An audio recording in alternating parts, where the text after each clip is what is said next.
Yes, sir. Well, I truly enjoying this. good. That makes me happy. I truly am. Oh man, that's wonderful. As I'm happy to have, we're happy to have you here. Um, Veronica can tell you, I'm pacing back and forth like a caged animal. Before we start every Saturday morning. Yeah, so I'm excited to be here. I'm excited that you're here. It's wonderful. It really helps a lot. I have been trying to reframe a lot of things myself, but it helps to have a community in that aspect in order to move farther, if that makes any sense. Yes, sir. Fellowshipping with like saints. Say that again, I'm sorry. Fellowshipping with like saints. Oh yeah. And that's the gist of it is fellowshipping with people who have the same exact mindset. And that means a lot. Mhm. Mhm. I've been trying to find that community for a long time. A lot of places where they realize that it's not always religiosity that people are trying to push, is more or less a truth that people need to understand. And regardless, one way or another, they're gonna grab the truth. They're gonna grab someone or somebody's truth. It just may not get them where they want to be in the long run.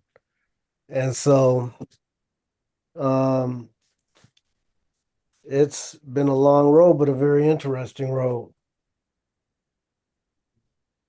Yeah, it's a journey back home, right? It's a journey from where you started as who you are, as I am, back, through humanity, back to your awareness of self.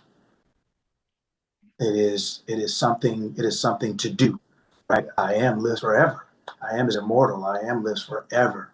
And so have this human experience is an experience and it's a journey to remember who I am is eventually while in form. It's a wonderful journey. It's a wonderful experience, right? So Is 100%. Um, I guess a little bit before you get started, just so you know kind of who I am. I found out that when I was 48 that I had a lesion on my left temporal lobe. And so a lot of that has been trying to reframe a lot of things because I went the majority of my life not knowing, um, even man, no one even knew. Like I said, I didn't know till I was 48. And so a lot of that truth wasn't really truth for me. And since 48, I've been doing a real deep dive and to get to that place and to that point. And like I said, I appreciate this. well, it's wonderful. And what's great about here, as far as what we emphasize here, is teaching is I'll use the word, but it's helping people learn how to think so that they can think like the person they want to be. They can think like the experience they want to have, right? Yeah. So that's why we always say we don't care what you want, we just want you to have it. It's not to get you to think a certain way to be what we want you to be or what we think you should be. It is to get you to learn how to think like the person you want to be, whether it's your physical experience with your body or your money or your health. It's learning how to think like the desire you have. There is every seed produces a after its own kind. So every thought produces a physical form, an expression, Hmm. and most people don't know how to pick the seed. Most people don't know how Yeah. they don't know how to germinate it to bring it from conception to birth, so to speak, right? So learning how to think allows you really to say, okay, once I know the law of mind, once I know the laws of mind, I can use this to create any physical expression in my life, whether it is the restoration of health, whether it's the conception of health, whether it is the maintenance of health, or anything. Mhm. all physical things, all physical things are expressions of creation. And creation is consciousness, it's thought, right? That's why it says the universe is mental, all is thought. Hmm. And that's the gist of it, and it's our choices that get us there. People don't quite understand that. It's how we wake up in the morning and say, okay, we make a choice. Everything is a choice. And how we make those choices is how the rest of it's going to be. Yes, yes, So absolutely. Happy Saturday, everyone. Good to, good to see everyone. Happy Saturday. Happy Saturday. happy Happy Saturday. Saturday. Good to see. Feliz sábado. Happy Saturday. Yes, happy Saturday. Good morning, everybody. Good morning. Good morning. All right, it's 7. We're getting started. So today I'm gonna start doing it a little bit differently. I'm gonna get through a couple things, and then right around the hour mark, I'm gonna stop so that everybody can ask questions about what we talked about thus far, or what you may have had a question about last week, or whatever else it is. Because one thing that I have realized over time is that when we even if as far back as school, whether it's school or whether it's if we go to a service or a seminar or we go to church or we go to the mosque or wherever we go, when we're listening to something or someone, a lot of times we hear what we hear, but we don't, we have a, it can be challenging to use what we heard, even if we liked it and believed it, because we don't often get enough times to ask questions about what we heard. We don't get to ask a follow-up question, something that will help clarify, give us better understanding. It's almost like giving someone some food, putting it in their mouth, but they can't chew it, right? So even though it's in your mouth, if you don't chew it and make it a form that you can assimilate to become a part of you, then it doesn't matter that it was in your mouth. It's not going to do you any good. You're not going to get any nutrients from that thing. So I want to make sure that I leave enough time for us to be able to have dialogue, questions, conversation, or whatever, so that we can masticate, we can chew that this information down to the point where it's liquefied enough for us to digest it, right? Where we understand it, where we can work it out in our mind and understand enough to digest it, where it can become a part of us, where we can then live with it, live from it, live as a result of having it, right? So I'm going to get through a couple things. And then, like I said, right around this time, about an hour from now, I'm going to open it up for questions. And if we don't have a lot, then I'll keep going on to something else. If we do, then we'll just use that time, because I think that time is really important for us to make sure that it's not how much we hear, it's how much we understand, that we can break down enough that when we close this laptop or walk away from our phone, we have enough of understanding where we can start being doers of what we heard, not just hearers, right? So, all right, Vanessa, will you please pull up the story slide? So, if anyone would like to read, I'd like to get a couple of you if it's available. If you guys are available, so I don't know, shout or raise your hand or something if you're available to read. And we're going to go through this story. We're going to start off with a story because I want you to see how people, I want you to see the outcomes of what we do, like what we're here talking about and how this works, because a lot of times we don't really understand as far as what our responsibility in this equation is, how this works. So I like to use stories at the beginning to show you that it does work, and different stories show you different aspects of it, but stuff like that. So we'll start with the first slide. Who would like to read?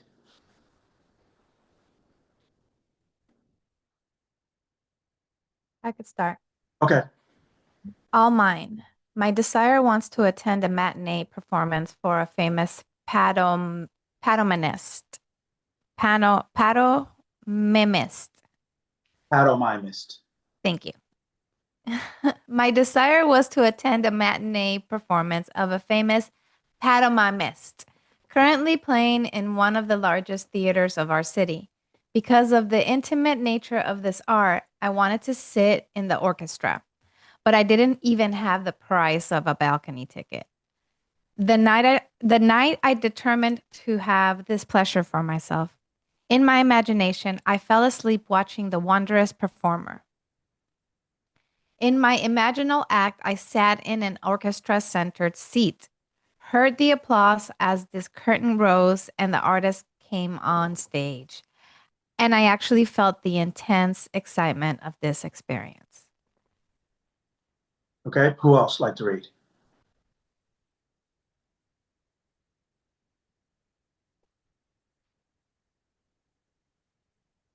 I'm in the airport, but I can read. Okay. The next day, the day of the matinee performance, my financial condition had not changed. I had exactly $1.37 in my purse. I knew I must use the dollar to buy gas for my car, which would leave me with 37 cents. But I also knew I had faithfully slept in, faithfully slept in the feeling of being that at that performance. So I dressed myself for the theater.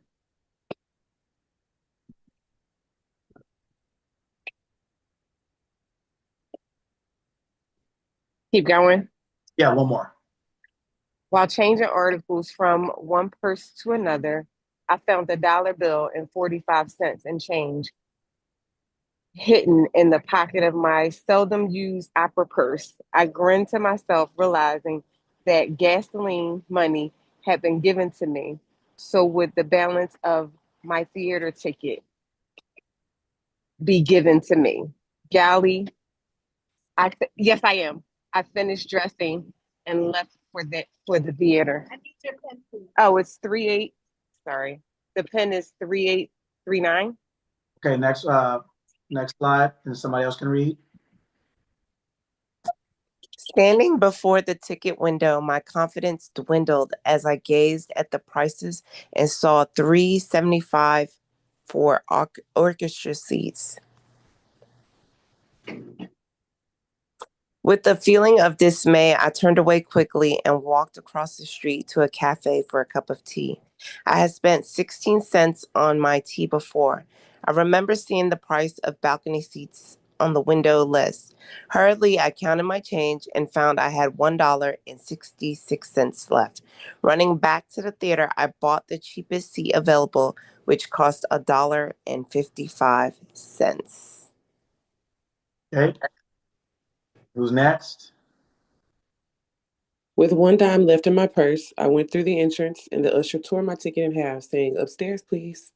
The performance was about to begin, but ignoring the usher's instructions, I walked into the main floor ladies' restroom. Still determined to sit in the orchestra section, I sat down, closed my eyes, and kept my inward sight riveted on the stage from the direction of the orchestra. At that moment, a group of women walked into the restroom, all talking at once. But I heard only one conversation as a woman speaking to her companion said, "But I waited and waited until the last moment. Then she called and said she couldn't make it. I would have I would have given her ticket away, but it's too late now." Not realizing it, I handed the usher both tickets and he tore them in half before I could stop him. Okay. Who's next?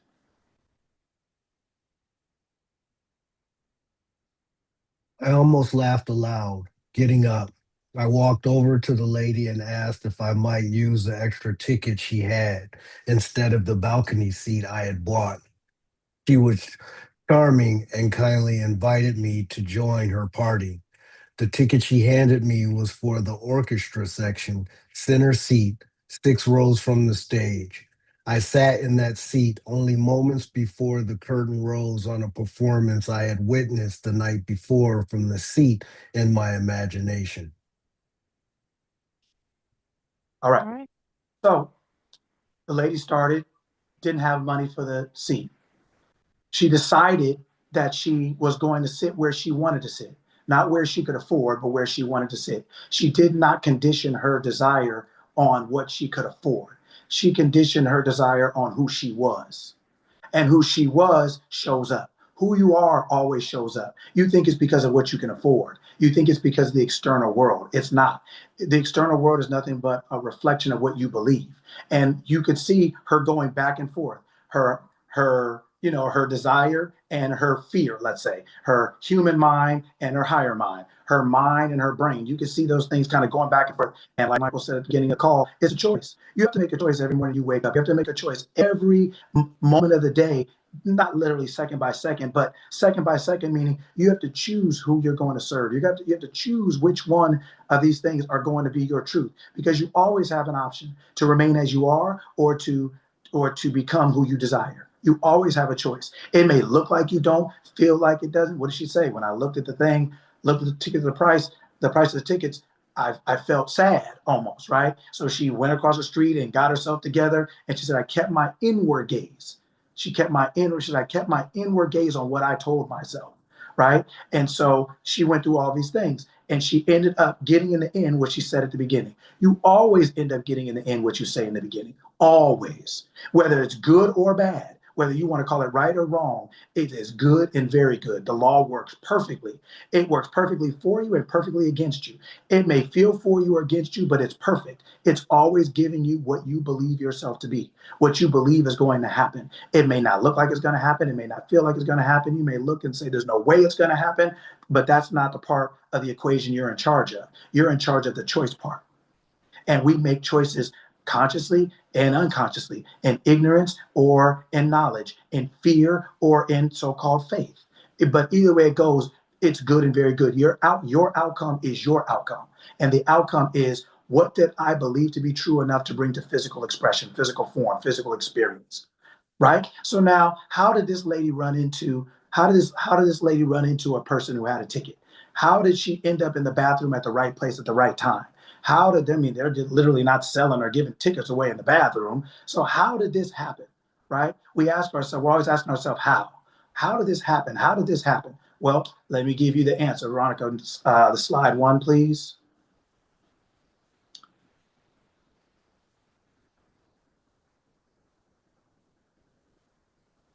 Yes. Answer. Hear, O Israel, the Lord our God is one. Now, Israel is a tripartite word. It means Isis, Ra, and El. It means the mother, father, God. But it's not talking about physical. It's talking about consciousness. But I won't get into that. Uh, the the the the word, as far as what the name means, right? Beside that is mankind that knows who it is. When you know, that's like what Jesus would represent. You in your physical flesh, when you know who you are. It's saying, the person, my mom used to always tell me, hey, remember who you are. Remember who you are when I used to leave the house, or when I would get ready to get off the phone, or whatever else it is. That's what Israel represents. The person who knows who they are, that I and my Father are one. Right? That it's not me that does the work. It's my Father in me. It's my awareness that's doing the work inside Michael. Your awareness, her awareness was doing the work inside of her, leading her across the street. Then leading her to a purse, she found some money. Leading her to something else, she found some more money. Leading her across the street to get herself together. Leading her. Your steps are guided. Your paths are directed and your steps are guided by your awareness, by what you're telling yourself to be true. It doesn't mean that you don't feel a little shake. You don't feel a little quake. You don't feel, but you keep stepping. You keep saying, this is what is true for me and this is what it is. So that's what Israel is. It is us in physical form, remembering who we are. Hear, listen, remember, right? Oh, Israel, the Lord our God is one God. The Lord, the law of I am, the law of awareness is one law, right? The next one, next slide, please. There's only one. Seems like a million and a thousand, but it's only one, right? Therefore, right, the prisoner of the Lord beseech you, I, the prisoner of the Lord, beseech you that you walk worthy of the vocation wherewith you are called, with all lowliness and meekness, with long suffering, forbearing another in love, endeavoring to keep the unity in the spirit of bond of peace. There is one bond and one spirit, even one bond and one spirit, even as you are called, right? I can't really see on that part toward the end, but it's okay. You're calling. One Lord, one faith, one baptism, one God and Father, one I am, one awareness, right? That is the Father. The Father is the awareness of all, of her that wants the ticket and her that has the ticket, who is above all and through all and in you all. There's only one. So when she set her mind, when she made a choice that I am going to sit in this seat, she made that choice inwardly. She did not make it based on what she had or didn't have. She made a choice inwardly. And when you make a choice inwardly, then you will see whatever you make a choice inwardly, that is the world you are going to see outwardly.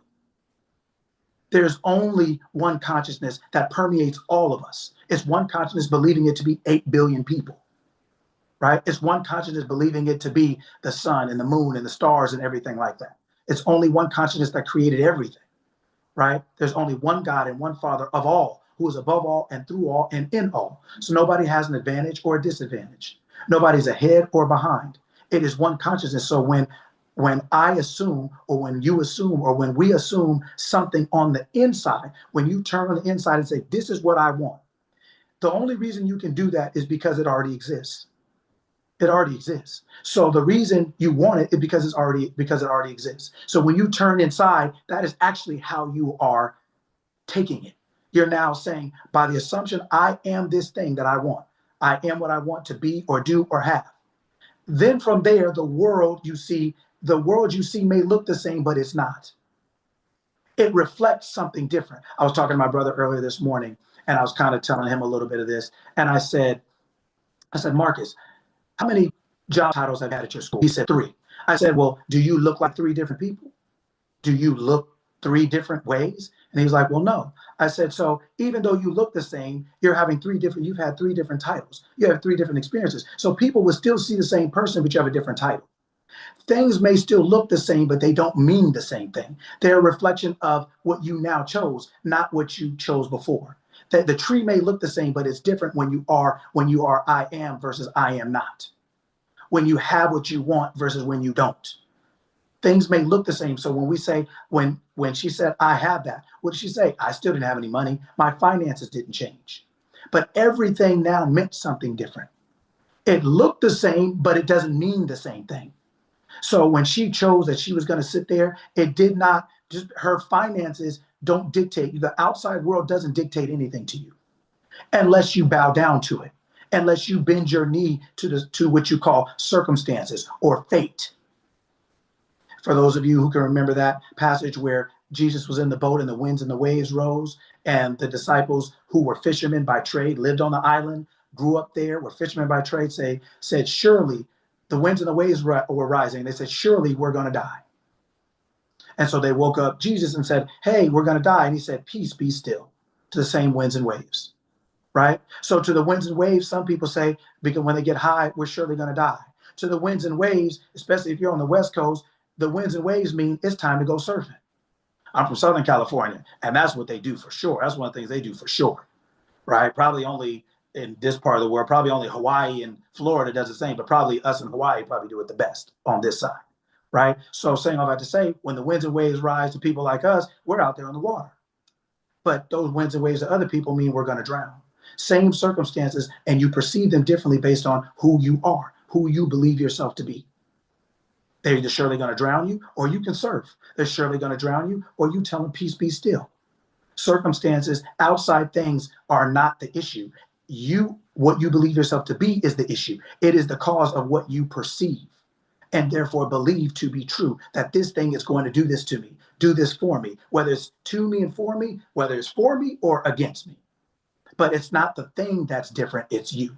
My brother looks the same, has the same name, but he has 3 different titles in the same place, right? So it's not the things that make us what we are. It's who we are, and therefore we use the things as we are. It's not the knife that hurts you. It's whether you're 2 or 20. So when you're 2, you'll put the knife on your finger. When you're 20, you'll put the knife on your steak. It's the same knife.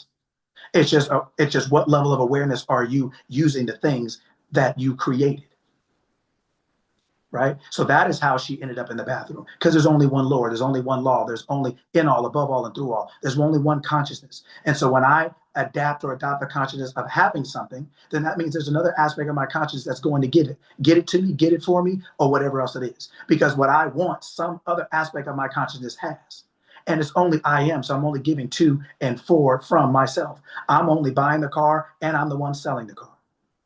I am Lucky. I am Michael. Michael and Lucky are interchangeable. I am runs them both. There's only one consciousness. Believing itself to be Michael, believing itself to be Lucky, believing itself to be Sparkle Bailey, believing itself to be so-and-so and so-and-so. There's only one consciousness that permeates everything. So when you go inside yourself and choose to have orchestra suites, choose to have health, choose to have money, choose to have success, choose to have a good relationship, when you are now being that, then now that awareness says, where's my counterpart? Where is that? Where is that within me? Oh, this is the right person to do that. It may be someone you would never think it was. Never. Who's going to get tickets in a bathroom? right? So when we always think about taking action, your actions are you're always taking action, just like you're always thinking. But your action is always inspired by what you're thinking, and thinking precedes action. So your action is null and void if it is not inspired by by your desired end, by you being what you desire to be already. If you're waiting, like, hey, I said I'm a millionaire, where is it? Then you're not, because you either are or you aren't. There is no both. Michael's either Michael or he's not. Latoya is either Latoya or she's not, right? Leslie's either Leslie or she's not. There is no I am one day and I'm not one day. I am one day, I'm not. That is a psychological condition or identity fraud. You pick which one it is, but it's not going to generally work out, right? So that is how she ended up with the tickets, because number one, I declare and decree the end from the beginning. She said, I'm going to sit in those seats. The end from the beginning. She was at the beginning. She had a choice. That's the beginning. But with your choice, you choose your desired end. You don't choose what you want to be as in want. You choose what you want to be as I'm now fulfilled. That's a fulfillment. I don't want to be rich. I am rich. I'm using the want to change from not being to being. I don't want to be healthy. I use the desire of wanting to be healthy to now assume myself, to declare myself, to call myself healthy. I take the want at the beginning to declare myself the end result of that thing, the fulfillment of it, not the want to be healthy, want to have a relationship, the possession of that thing. And now when I'm in that consciousness, I am now going to be moved. All my actions are going to represent that end. So it's always unfolding perfectly. It doesn't matter what it looks like. It doesn't matter if you still can't afford the tickets. It doesn't matter if you bought a ticket and they tell you to go up left. Your movements are going to be inspired. It's not you doing the work, it's your awareness within you that's guiding your footsteps and directing your paths, because it knows where its counterpart is. It knew that lady was going to come in the bathroom with her friends, because it's that lady just as well, and all her friends, and you in the bathroom trying to get yourself together, trying to hold it together, right? Hoping, still believing yourself to be. She believed herself to be, but there's nothing in the outside world that would have told her it's true. But the outside world is not the truth. I am is the truth. I am the truth. I am the way. I am the life. That is the truth. You're looking for proof outside of you, and you're the proof. Can you imagine standing in your window? I have a window right here in front of me down, and I can look outside of it. Now, if I'm standing here looking outside of it, how am I going to see me out there? That's the same thing as looking for proof. I decided I'm healthy. I decided I'm going to sit in these orchestra streets. Then I go outside and look for proof. But I'm the proof looking for proof somewhere else. I'm sitting right here looking outside the window looking for me. How am I ever going to see that? You're never going to see that, because you are the thing you're looking for. You are the creator of the circumstance that you are either bending your knee to, or you're telling it to peace, be still. Either you're bending your knee to it, or it's bending its knee to you. One of the two. One of the two. And every day we have to choose, right? So that is how that happened. All right. Veronica, slide number one, the original, the other slides, please. Which one? The Uh, same. the We went through all of them. Did you want me to go back? the one I sent you from last night, or the one we talked about last night, I think. But, Okay, keep talking while I look. okay, just pull up Genesis 1. Okay. My fault. I used it, bye-bye, but it's okay.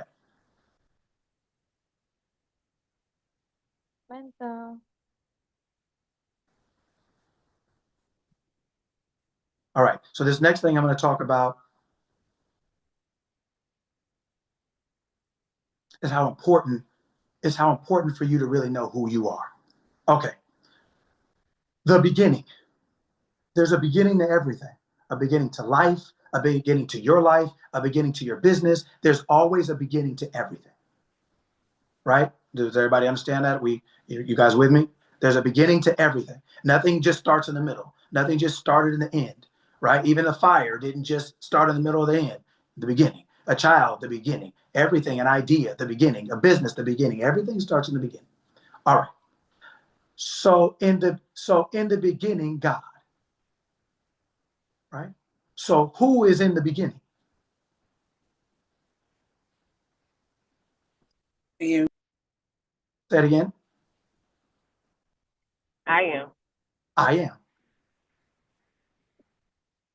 I am is in the beginning. Not we are, not they are, not he is, not she is, not it is. I am. I am is in the beginning of every beginning. Of every beginning, I am is there. Consciousness, the awareness of being, is always in every beginning, because without it, there is no end. There's nothing to start it. I am is the beginning. Your awareness of everything in life is your beginning. It is literally the beginning of everything that you're wearing right now, sitting on right now, listening to right now, the body you're in right now. I am was in the beginning of that, was there before that happened. I am in the beginning, I am. In the beginning, I am. So I am is in the beginning. I am is before everything. In the beginning, I am created. So who creates? I do. I do. I am. I do. You do, singular.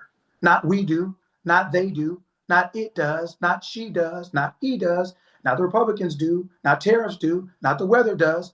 I do. I am. I am created. Now, I am created the heavens and the earth. The heavens and the earth are higher and lower, but they're creations. I am the creator creates. And only the creator creates. Most of us know this chapter, so and it will say, and God said, I am said, I am said, I am said. So when Michael was talking at the beginning and he said, we have a choice. Every morning we wake up, we have a choice. Every morning we are in the beginning. Every morning we wake up and say, and God said, I am said. We could think we're Michael, we could think we're Latoya, we could think we're Veronica, we could think we're Sparkle, we could think whatever we want to think, but I am the same. I'm saying, let there be. So I am in the beginning, I am. In the beginning, I am creates. So whatever was created, I am created. But the most important thing to understand is before anything was created, I am was there first. And I am was the creator. Therefore, I am cannot need anything it created because it existed before it created it. I am doesn't need that to be I am. When you are identifying with your true nature as I am, you don't need things. You may, and you do, and you will choose things when you realize who you really are. You don't need, because you're not without, you always have the ability to create. You always have the ability to choose. You always have the ability to produce. So you're not without, you're not lacking. You're not insufficient. You're not deficient. In the beginning, in every situation in your life, in your business, in your money, in your health, in your relationships, in your school, in any area of your life, there is a beginning. Everything started somewhere and with something. And with that thing was I am. In the beginning, I am. Your awareness is there in the beginning of everything. Before that thing that you're calling money or health or relationship or your job or your business or your kids, I am was there before all of that. Before all of it. So that means you didn't need any of it to be you. You chose these things to express yourself as and with, but you don't need them to be you. That's what I mean when I say you don't need. When I say you, I'm talking about I am. I'm talking about your divinity, not your humanity. I'm talking about your true nature, your true self, not your physical body that you're expressing your true nature and your true self in. You are I. You are the word made flesh. You are your awareness made flesh. Just like a body is a thought, a building is a thought made flesh. right? A building is an idea. You put some blueprints together, you get some people to work on it, and that building looks like the blueprint, and the blueprint looks like the idea. So the building in the end is the outcome of the beginning, which was the idea. In the beginning, I am. I am is always first. I am is the only creator. When you say I am, that is the beginning. When you say I am, that is the creator. When we decided to incarnate a body and make it a living thing called humanity, we wiped our memory of who we are so we could believe we're Michael, believe we're Veronica, believe we are all of us on this call, believe whatever our name is. That is how we believe we're having a human experience. But we put a little placeholder in there to remember.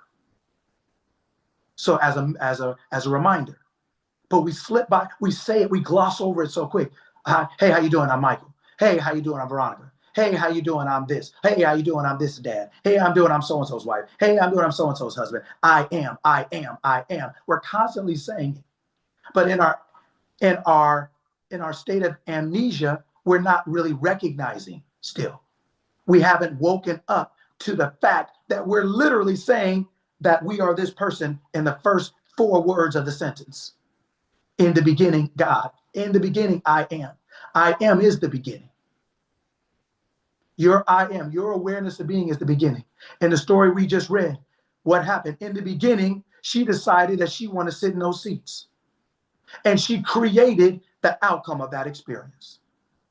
In the beginning, I am decided to create. But before created God, I am was there. So I am was there before the creating. I am is the creator, which is why it created. I am already had the capacity to create. That's why it created. So all the physical things, the heaven and the earth, are a result of creation. But creation is a result of I am. So just like heavens and earth could not be there without being created, well, creation could not exist without I am. So all of your experiences are heaven and earth. And what created those things could not exist in your life without them being created. And those things cannot be created without I am, without you. All the things that you call good and bad are your creations. They're expressions of your awareness that I am created the heavens and the earth. So if somebody said, who created the heavens and the earth? Who created these physical expressions? You would say, well, I am did. I did. He did. She did. Right? But we take credit for some and not credit for others. But I am is the creator of the heaven and the earth, the good and the bad, the up and the down, the left and the right. There is no other creator. There is no other creator in your life but your awareness of being. When you say I am, that is the creator. Now, as I am, what are you creating? Heavens and earth, hell and despair. But no matter which one, you have the capacity to create all things. But when you know who you are, you will choose what you create wisely because you realize I'm the creator of everything. So if I create everything, I'm going to choose the things I want. I'm going to choose the things I do like. I'm going to choose the things. She chose orchestra seats. Somebody else may choose to be a parent. Somebody else may choose to start a business. Somebody else may choose health. But I am is the one choosing all of these things. Before there was a thing, you were there. You were there first. You are first. So what does that mean? That means you are the answer. You are the cause. You are the answer. She was her answer. She just used those ladies to walk in the bathroom to give her answer, to give her the ticket. You use things according to your consciousness, to your awareness of being who you are. Who am I? She described herself as someone who sat in orchestra seats. She described herself as that. She didn't let the physical world that she created tell her that she couldn't afford it. She didn't let, when in the beginning, God created the heavens and the earth. The heavens and earth didn't exist then, before then. So then to create it, you must know that you are that thing that can create. So I don't need to see it before I can assume it, before I can say this is what it's going to be, because I am the one that's going to create what I'm assuming. I'm the proof. You are the proof. When you say I am, that's the proof. That is the predictor of your future. You are predicting your future. Not only you think you're just calling your present or describing your present. You're also predicting your future. You're saying, let there be. You're saying, you're declaring the end from the beginning. You're saying, I am this and more. It's going to be more of this. When you say I'm a parent, The next day I see you, if I ask you are a parent, you're going to say, yes, I still am. I'm a parent. You're declaring yourself to be in present and also present progressive constantly. So when you say things, they don't just go to the back. No, they're where you are, and they go forward, and you'll see them again. Because you're always creating, right? But creating doesn't mean what humanity thinks it means. Creating means selecting. Creation in the first chapter is finished. Creation's over. Nothing is ever going to be created again. Everything is already here. You just don't see it. Why? Well, you only see who you are. You see from your perspective, from your perception, from your persona, from the character you are believing yourself to be. That is how you see things. We don't see everything that exists. We see what exists to us, but we're using our eyes to see what we envision, who we're aware of being from the inside out. Our eyes don't see from the outside in. We see from the inside out, just like we see from the inside out through our windshield in a car. We're looking from the inside out. So we wipe the car. We wipe the windshield, right? So that we can see through it. The windshield doesn't see for us, hey, there's a rock coming. It doesn't say that. Your eyes don't see. You see through your eyes. You are in, really your body's in you, but I'll say it this way. You are in your body looking out. It's really your body is in you, really. It's an expression of you being pushed out. That's why it looks like you. When you describe it, you're not describing, you think you're describing what it is, but you don't realize what it is, what it is. What it is the concept you have of it. That's what you're describing. You think you're describing the expression. No, you're describing the conception. You're describing what you are thinking of it here. And what you're thinking of it here is being pushed out. So what you're thinking of it here is being pushed out. So the physical world is only reinforcing what you're thinking. Just like the mirror reinforces what you're wearing. Right? So the physical world is nothing but an expression of your consciousness. It is not creative. It is created. So when you're looking for your physical world to do something for you, you're already off. You have to do something with it. You can't look for your fork to do something for you. You have to grab the fork and use it. You have to understand this is a fork and this is how it works. You created the fork so that you can have an experience. You can do something with it, but it doesn't do anything for you on its own. Everything you created physically doesn't do anything for you on its own. It's created by you to use when you want to have an experience. You created it to use to have an experience, but you were there before it. So you don't need it to be you. You already are you. You are all right now, all you'll ever be. In the sense of it's just an increasing, never-ending realization of awareness. Oh, I'm this now. Oh, I'm that now. Oh, I think I want to do this now. Oh, I think I want to do that now. And you keep going and going and go, and you're finding more aspects of yourself. That's what your desires are there for. They're there to get you to look at yourself differently, to consider looking at yourself differently. Oh, I've been sick for a while. I want to be healthy. Right now I'm sick. Why? Because that's how I see myself. That is how I'm envisioning myself. Okay, well, I don't want to do that anymore. I want to do this now. I want to see myself as healthy. Okay, well, I am healthy is the same thing as that lady saying, I have orchestra seats. If you look at your body and she looked at her money, neither one of those would be true when you first say it. It would not be true to your humanity. But in the beginning, God created. And how did God create? By saying, let there be. Created. I'm going to choose something different. Let there be. Oh, I'm going to do this now. And when you hold on to that, because you know who you are, I am. And whatever I say goes, because there is no other. There's no other person to say. Therefore, there is no other outcome that could be. Therefore, whatever I say is the only thing that could be, because I'm the only sayer. I'm the only speaker. I'm the only talker. I'm the only one talking. Right? So when you wake up every morning, what are you saying? You were there before all of this. You're there first. You're the answer. The outside world can't do anything for you. It's there for you. It's there to be used by you, but it's not there to save you. How can it save you when you created it? It didn't create you. You were there before it. In the beginning, God, in the beginning, I am. I am is the beginning. Your awareness, your concept, when you say I am, that is consciousness. That is all possibility. Everything is possible now. So now what do you choose out of all possibility? That is creation. That is selection. Humanity calls it creation because it doesn't think it's real before it sees it. I am calls it selection because it knows it's real as soon as it thinks it. As soon as she thought she was in the orchestra, it was real.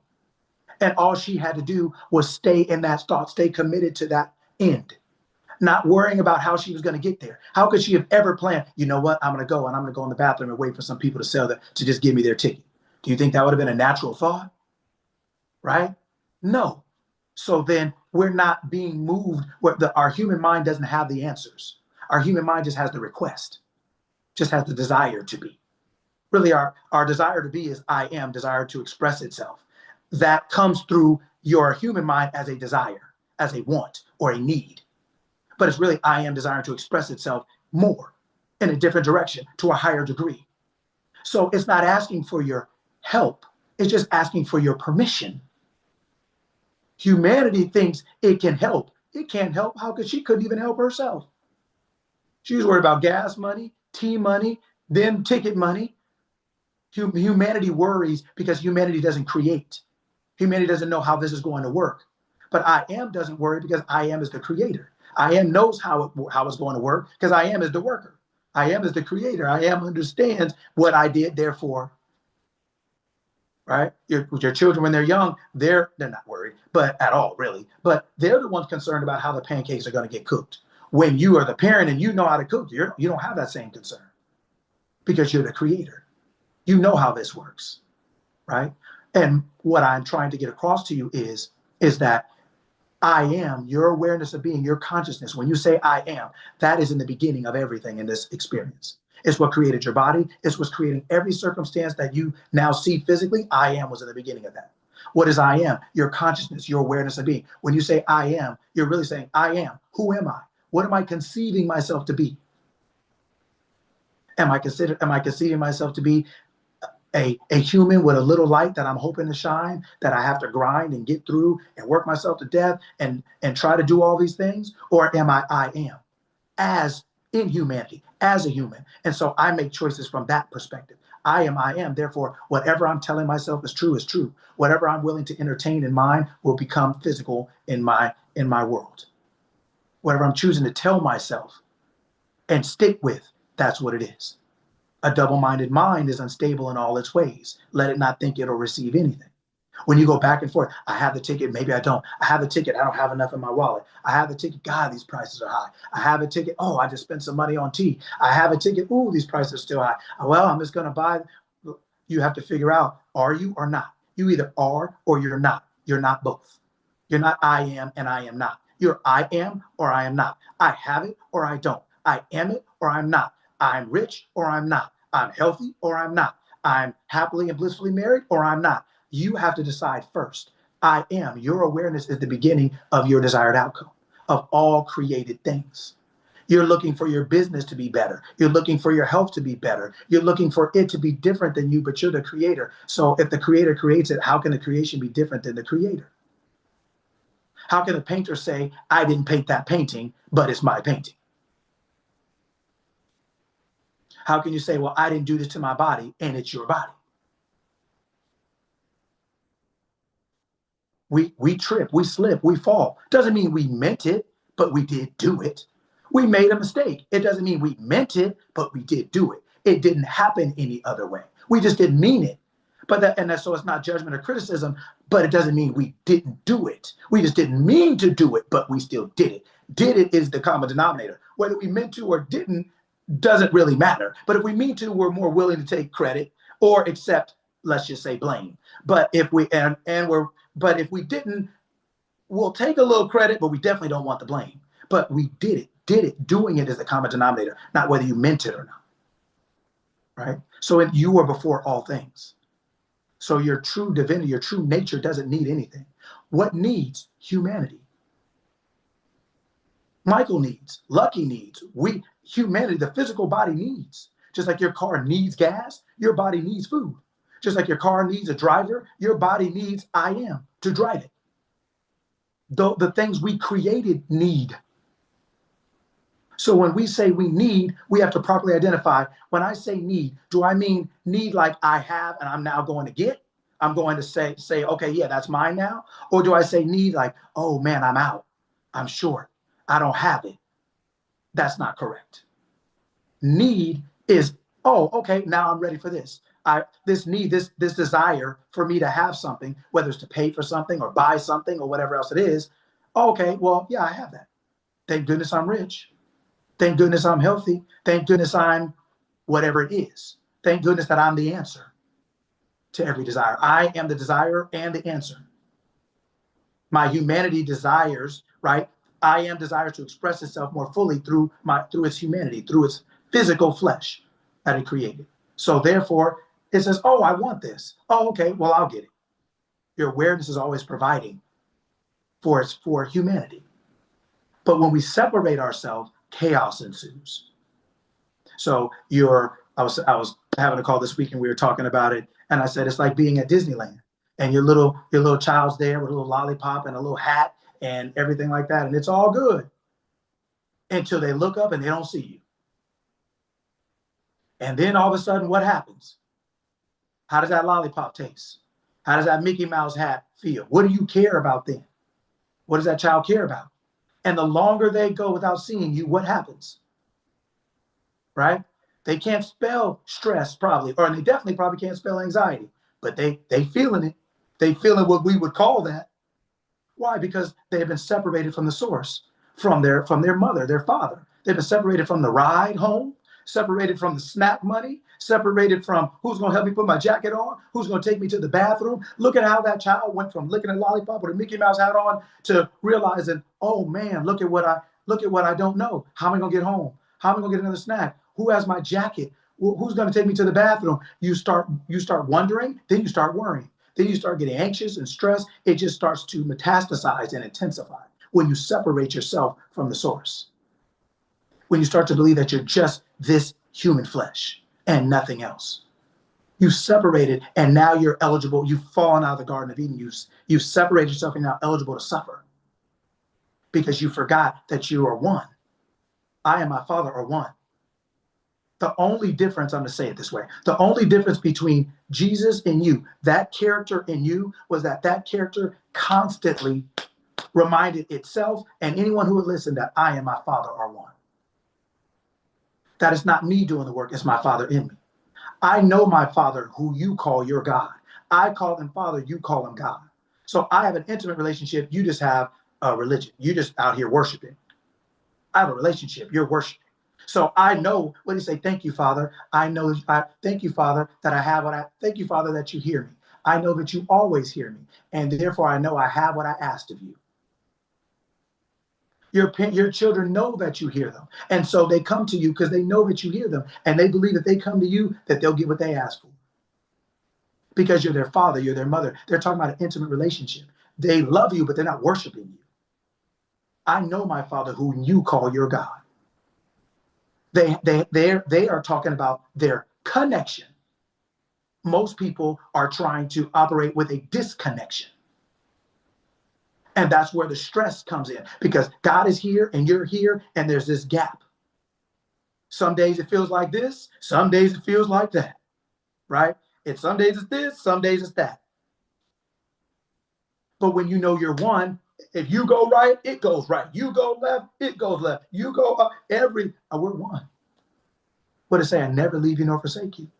I'm with you until the end of all ages. The kingdom of heaven is in you. Christ in you, the hope of glory. Everything is in you right now. There is no separation.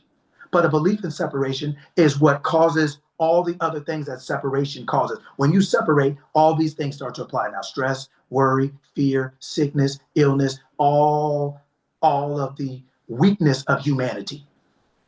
Hating, player hating, jealousy, strife, envy, all the other stuff.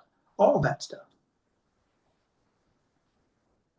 Because now it's like the Hunger Games. We're just out here, it's every man for themselves. Right? That's when all that stuff starts happening, right? Birds of a feather. Talked about this a little bit this week. You know, they say birds of a feather flock together, right? Well, so do your thoughts. So do your feelings and your beliefs. The thoughts you're holding flock together. So when you hold a thought of, you ever heard people say, oh, when it rains, it pours, right? Oh man, I can never get it going. Oh man, I have to do this. Man, I never have enough. Oh God, I'm just one day over broke. Just over broke. What does job mean? Just over broke. Like when you start thinking a thought, birds of that feather, thoughts of that feather, thoughts of that ilk, thoughts of that kind start to accumulate. They start to coalesce. They all start to come together and grow. You ever been like in a parking lot early in the morning and you see some birds eating some trash, right? And then you see, and as soon as one bird finds the trash, you start seeing birds coming from everywhere. Like, hey, what you got going? What's over there? They all come. Birds of a feather, thoughts of a feather flock together. Feelings of a feather flock together. Beliefs of a feather flock together. They all come together to reinforce themselves, to have the same experience, to see what you do. And I want to do that too. I want to think that too. Oh, that thought is just like me. That feeling is just like me. That belief is just like me. And so when you're thinking thoughts that are not for your best interest, like, oh man, it's flu season. Oh, I better get ready. Oh man, it's a recession. Man, I guess I better get my business ready. I guess, man, I better start thinking about what else I'm gonna do next. Then when you start thinking certain thoughts, you start entertaining one, other ones come just like it to reinforce it. So you went from one bad thought, and 5 minutes, you nervous as all get out. You stressed out, you starting to sweat. Now you over here mouth dry, or for one thought that just builds and builds and builds and builds. You tell yourself, everything is working out for me. I got to pay a bill today. Man, thank God I'm rich. Thank God I got it. Man, they're laying people off. Man, thank God I'm great at what I do. Right? Man, I want to get married. Man, thank God I'm a good this or I'm a good that. Thank God I'm gonna be a great husband. Thank God I'm gonna be a great wife. Right? What does it matter if I'm the answer? There is no problem. There's just a question. But it's not a problem. Because I'm the answer. It's not a problem when you have the answer. It's only a question. It's a problem when you don't have an answer. And when you realize you are the answer by how you identify yourself, by how you choose to see yourself and tell yourself what that is, that's your answer. That's your answer. That is how you solve anything, is you go to the end. I am that. And when you go to that, then you keep thinking, I'm that. And then thoughts will come to reinforce that. The gang all shows up. I am that. Oh yeah, I am that. Oh yeah, and I'm good at math. Oh yeah, and then you'll start to think more things like that, because I am and I am not are the same person, but they're two different ideas of itself. It's like I said, my brother is the same person. He's had 3 different titles at the same school. So I am is the same consciousness, but it can think this way or that way. But whichever way you go, things follow it, because your results don't precede, they follow. You don't get results first, you get results after. Because you are the result itself. You're the creator. The creation doesn't come before the creator. The painting doesn't come before the painter. But you're using the physical world to express yourself. Just like a painter uses a canvas to express itself, to express themselves. They use paint to express themselves. You're using everything in your world as an expression of you. And if there's things in your world you don't like, change your expression of yourself. Reimagine, re-identify, reclassify, reclarify, re-choose, redefine, choose something different. Start to tell yourself something different about that thing, or primarily and usually about yourself. Because that thing is only a reflection of you. If you have a relationship you don't like, redefine it. Tell yourself, you are now this person who has, all my relationships are like this.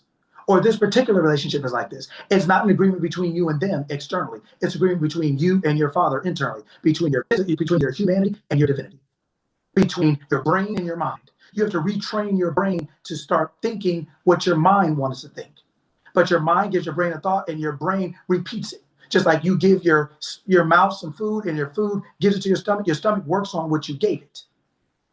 Your brain works on the thoughts you give it. It doesn't choose. Your body doesn't choose the food, so to speak, but it works on what you gave it. Your brain doesn't choose the thought, but it works on the thoughts you've already given it, and it recycles them. That's why people think it's hard to change. Well, because the longer you have a thought and the longer you let it run, it can seem challenging to change. But it's because your brain just keeps thinking what it's been thinking. And the longer you let it think that thing, the more it ingrains itself in your neural pathways. Right? Choosing a new thought is like blazing a new trail. You're the one that got to cut down the bushes, the weeds. You're the one that kind of has to navigate through it and get yourself accustomed to this place. Right? So when I hear people talking to me and they say, oh man, you just don't know how hard it is out here. You don't know how hard you have to do this or that. People don't realize, they think they're describing their external circumstances, but really what they don't realize is they're describing their internal consciousness. They're describing what they're seeing from the inside out. They're describing where they are. They're describing their location.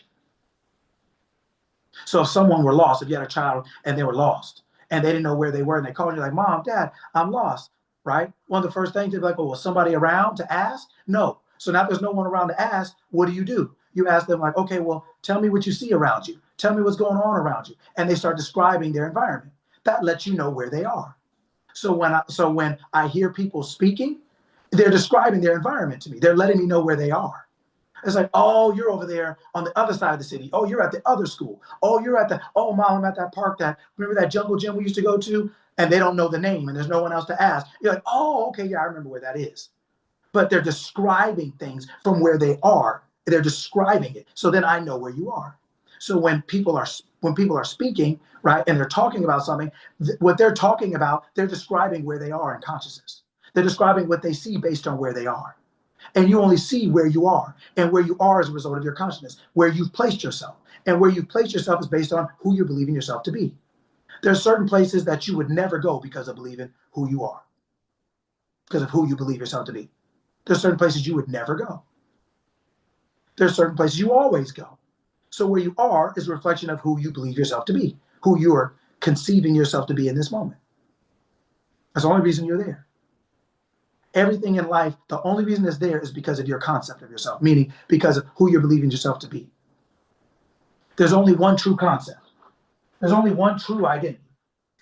Only one. This is it. That's it. I am. Just conscious. That's it. That's the only true identity.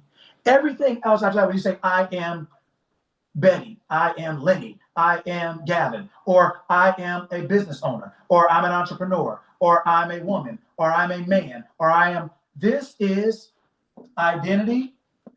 This is who you are. I am. That's it. Everything you put else after it that you describe, right? Man, woman, child, age 12, 36, entrepreneur, whatever. All this is experience. This is just the experience you're having. This is what this is believing itself to be for a certain amount of time. 12, 13, man, woman, whatever else it is. All these experience, all these are created. This, the identity, is the creator. These are temporary. This is eternal or immortal. Immortal, M, separate, means to separate. M, separate from mortality. Impossible. You're separating possibility, right? Impossible, right? So M means to separate. You're separating yourself from something being possible when you say impossible. Immortality, you're separating yourself from mortality. You're immortal, you live forever. Infinite, right? That means you're separating yourself from finite. This is infinite. This is finite, limited. This is unlimited.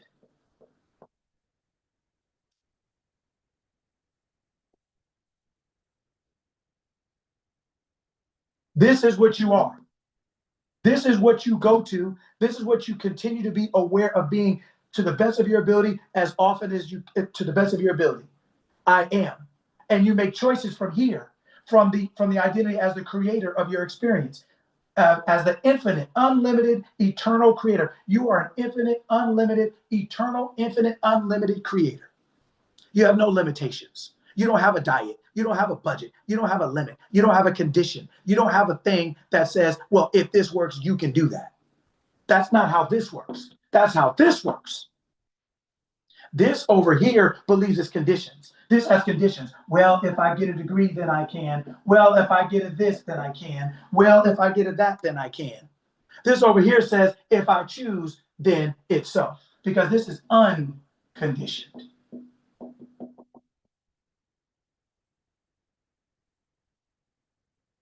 So anytime you want to experience all that is, you identify yourself as I am. I'm all that is. I am the source. I'm all that is. I'm all there is. There is no other. Whatever I say goes. So if I want orchestra tickets, that's what I have. I don't look outside at my bank account. I don't look outside at my purse. I don't look outside at anything. I'm going outside to the concert, but I don't look outside to define me. I don't look outside to limit me. That's what this does. Humanity does that. Humanity looks out. Looks out or outward. Divinity looks in or inward. In versus out. Because humanity is out. Divinity is in. Humanity is external. Consciousness, divinity is internal. But this is the creator, this is the created. So anytime you want to create, you go to your consciousness by saying, okay, who do I want to be now? It's not creation, really, it's selection, because everything is already created. All right, I'll stop now just to make sure. Questions, anything like that, questions about this, last week, this, today, or anything you want to, any questions you have or comments, questions. Like Tamika says, the butterific sister, she just pew pew pew pew, like she's always making her own sound effects. I was over here lit, coach, because like everything you're going over is just a reminder. Like I said before, I'm not crazy. I just understand something. Okay, I have to watch how I speak this, right? For a while, I've understood things that people around me necessarily didn't understand. And so I felt like I was crazy for just wanting to. Basically, my biggest takeaway from all of this is spend more time with yourself. Really get to know yourself, really get to know what you can do. And sometimes that requires going against the grain. Sometimes that requires identifying that I need to network and expand my reality around people who understand this rather than people who are not aware. Like I want to change my whole like network to where I'm surrounded by people who understand this, and it's not so complicated anymore. Like I guess I was thinking to myself, like, you're choosing this complication, like stop choosing it. And I'm expansion. This space is the only space that I know where people understand themselves. People really understand themselves. I've said time and time again, the way the Bible is explained in this space is completely different from what I'm used to. This makes the Bible makes so much more sense. And I'm just over here like just dancing in the kitchen while I'm cooking. So yeah, let's keep going. So when we want anything, right? When a lady wanted something, doesn't matter what you want. That's why I always tell you, I don't care what you want. I want you to have it. That's right. And that's why I say we're here to learn how to think, and really learning how to think is just remembering who you are. There's only one identity. And from that identity, you create everything.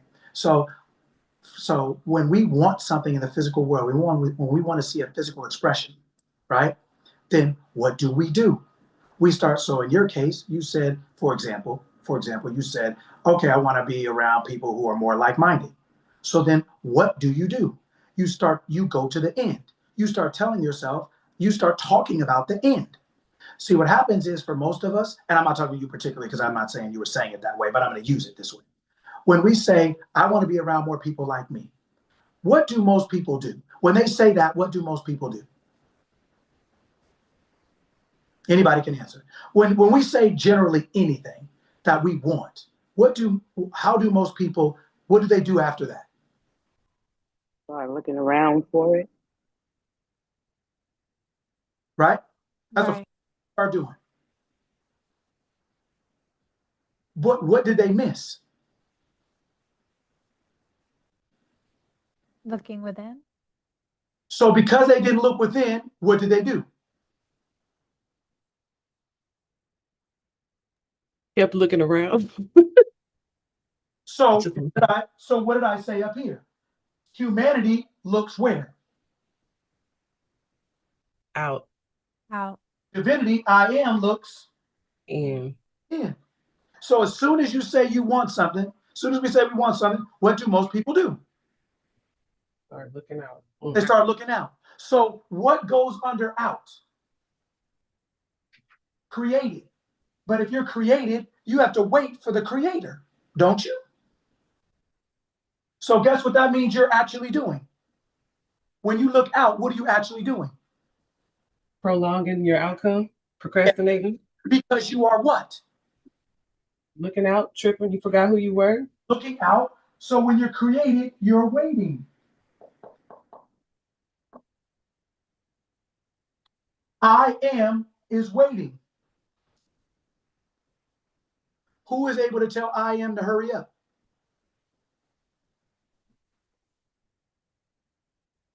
See why you stuck? Because I am is waiting. When you look outside thinking it's someone else or something else, you're waiting. Or when you're outside, when you look outside, things are temporary. So you have it, then you don't have it. So I'm like, hey, Michael, man, how you doing? One day he's like, man, I'm blessed and highly favored. I'm out here winning. I'm out here cooking. I'm out here doing it. The next day I'm like, hey, Michael, what's going on? He's like, man, you ain't gonna believe it. And it's temporary. He's up one day, down the next, up one day, down the next. I don't know what I'm gonna see day to day. This is what happens when we look out. This is what happens. Finite. It's limited.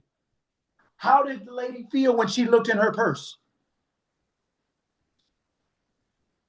Limited.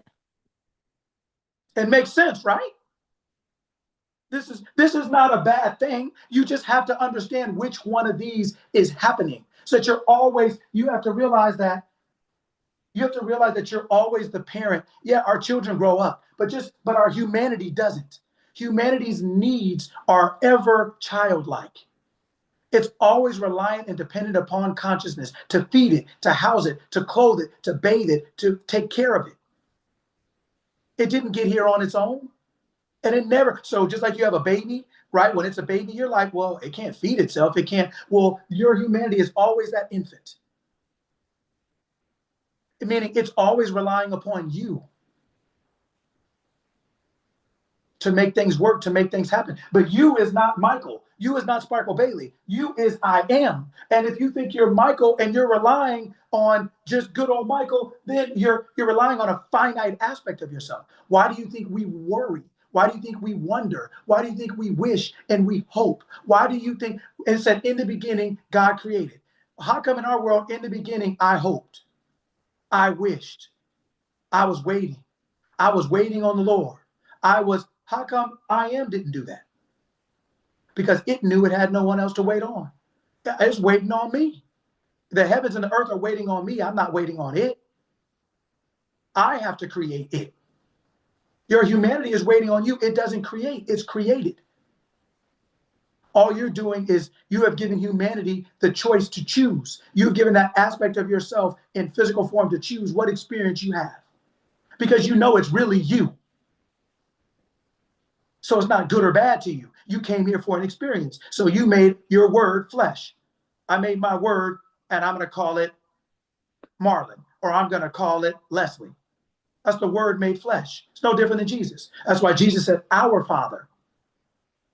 But Jesus wasn't talking about physically. Jesus, that mind is always, that book is talking about consciousness. It's not talking about the physical body. It's not what it's talking about. It uses the physical body as personifications of things. It is written in allegory. It is written in parables. It is trying to show you how consciousness works. So it may use a male, that is personifying thought. It may use a female, it's personifying the awareness of that thought. So I have a thought that I'm rich. How does that thought make me feel? Oh man, I'm so glad that I'm rich. That's the female. It is the awareness of that thought and the feeling that that thought creates. That's the male and the female aspect. It's talking about the conscious and subconscious mind. The conscious mind is where all your thoughts go into.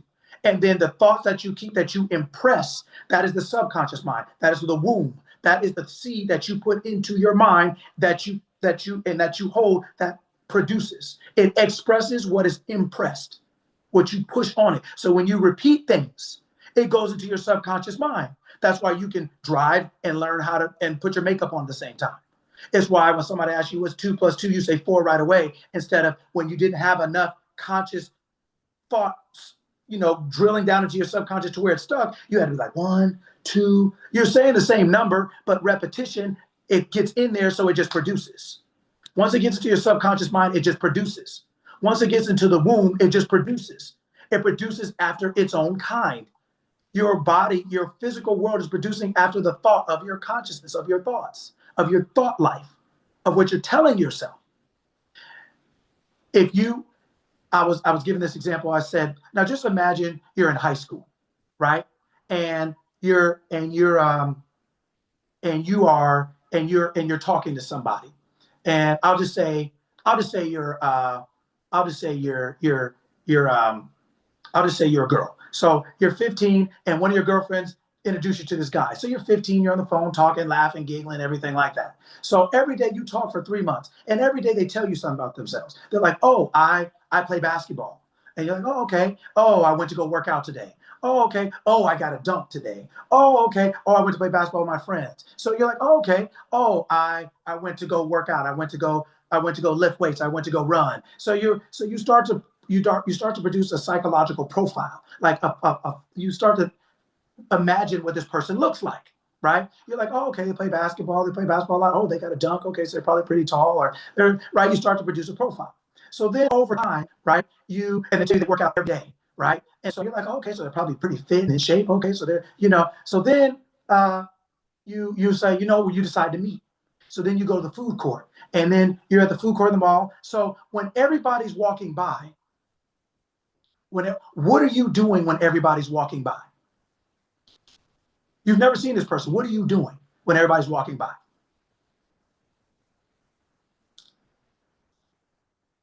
Looking around. What are you looking at? What are you looking for?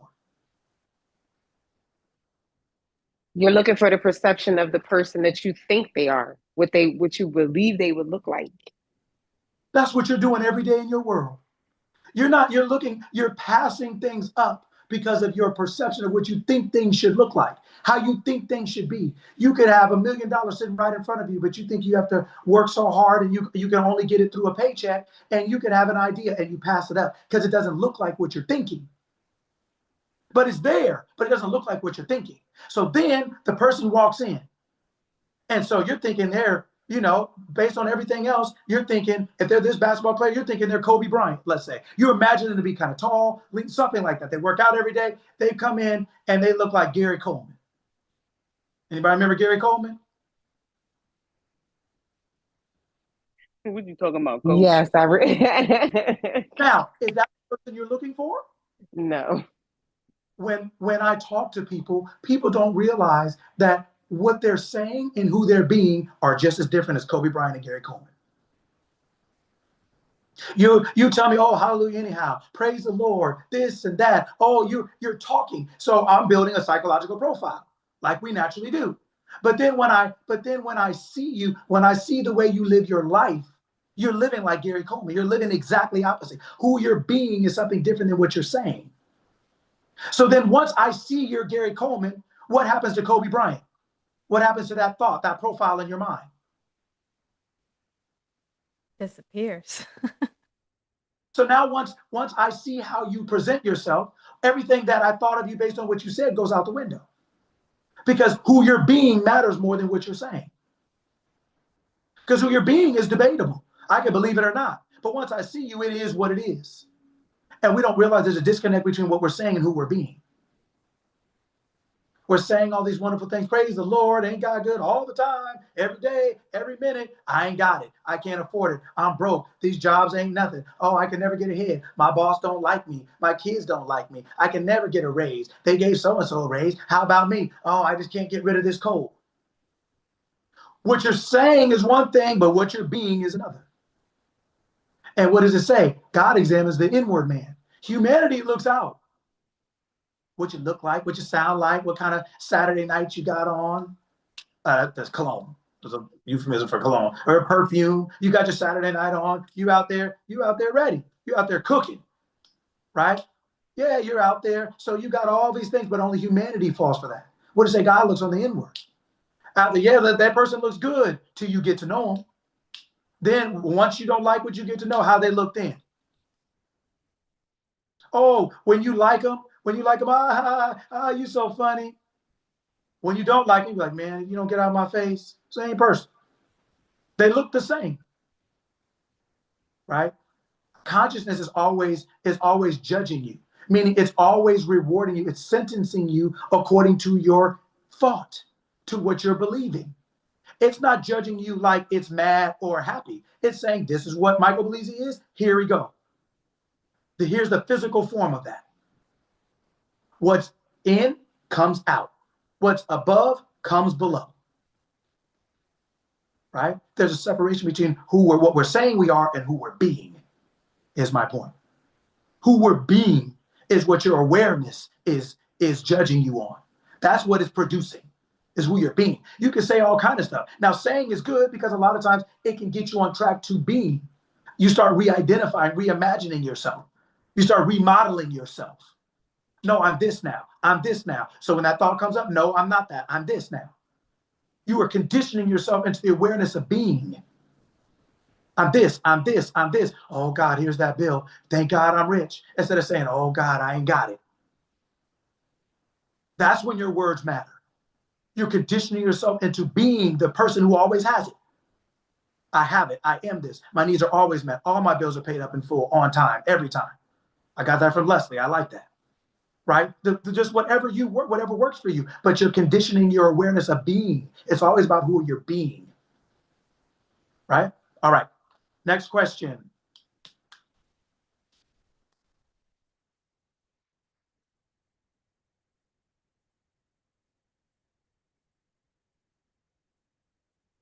This is more of a statement. Like when I hear you talk and you know, we talk about God and the creator, and he said that we were created in his image. And because he created all things, I have to go back to, okay, I am a creator of all things because he created me in his image.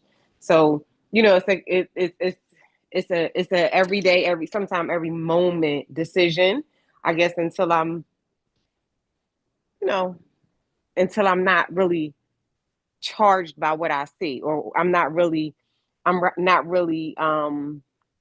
affected by what I see. It's an everyday, every moment decision to say, no, I'm a creator regardless of what this look like. I'm a creator regardless of what this is.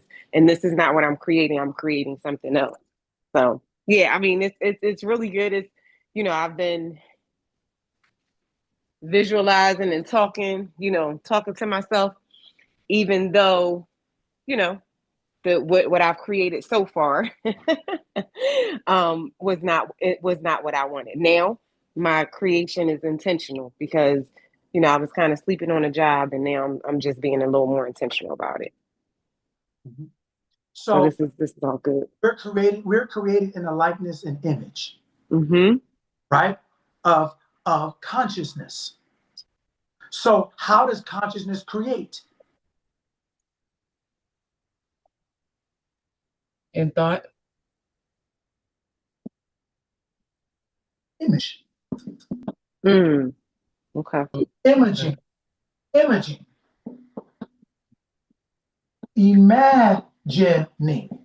That's good. You're always imaging. You're always imagining. You know how you see somebody you don't like, you haven't seen them in a year, but you just don't like somebody and you see him coming, what happens?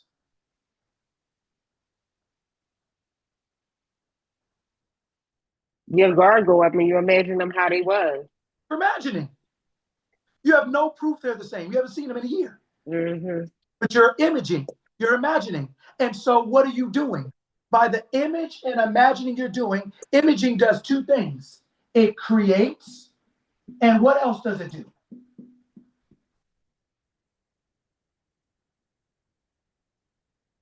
Mm-hmm. Anybody. Imaging does two things. It creates, and what else does it do? It allows. Oh, okay. Makes alive. Well, that's creation.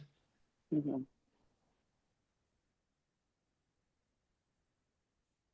It sustains. Mm. It maintains. So when you see that person you haven't seen in a year, you imagine they're still the same. So you're literally going to keep the same experience. Mm. Even if they change. Yeah, because you didn't change. You don't even know they didn't change, but your immediate imagination is creation. And you're creating it again now, meaning sustaining it. It's going to stay the same because why? You're thinking the same thought now that you're thinking. What did you do? You just reheated the thought. Reheated the thought. My God. It created the food on Thanksgiving. And what are people doing for 2 days after Thanksgiving? Eating leftovers. They're eating leftovers. They're reheating. But you can't reheat if there's nothing that was already cooked. You cannot you are reimagining. You're imagining again. You're eating the same food. You're reheating. You're reimagining. Mm. That is the image and likeness. We create based on our imagining. What we're always, because what? In the beginning, what? God In the created. beginning. In the beginning, God was the created. word. beginning, Was the word. no, in the beginning, That I am. yeah, in the beginning, what does it say? In the beginning, what? God created the heavens and the earth. In the beginning, God. In the beginning, you. In the beginning, I am. And what does God, you, I am do? Imagine. So when you saw that person a year later that you didn't like, what did you do? In the beginning, you started to imagine, even before you got to them, even before they got to you. When you wake up, like Michael said at the very beginning of the call, when you wake up, you start imagining. It doesn't mean that your eyes are closed and you're floating up in the air. No, you're forecasting. Mm. You ever get up and look at your phone and say what the weather's going to be? And look and say, oh, is it snowing yet? Or is it going to rain today? Has anybody ever done that? Mm-hmm. Yeah, that's what you're doing in your mind. You're getting up and looking at the weather. You're forecasting. You're creating your experiences of the day. We just do it so often we don't realize it. But we do it so often we don't realize it. So to LaToya's famous words, we don't do it on purpose. We have to start doing things on purpose. We have to wake up and say, what do I want to imagine? You have to take, like you said, most of us have fallen asleep on the job. We wake up and say, oh, well, it's Monday. What are you imagining? What do you expect? After you wake up and say it's Monday, what do you think Monday is going to be when you talk to it like that?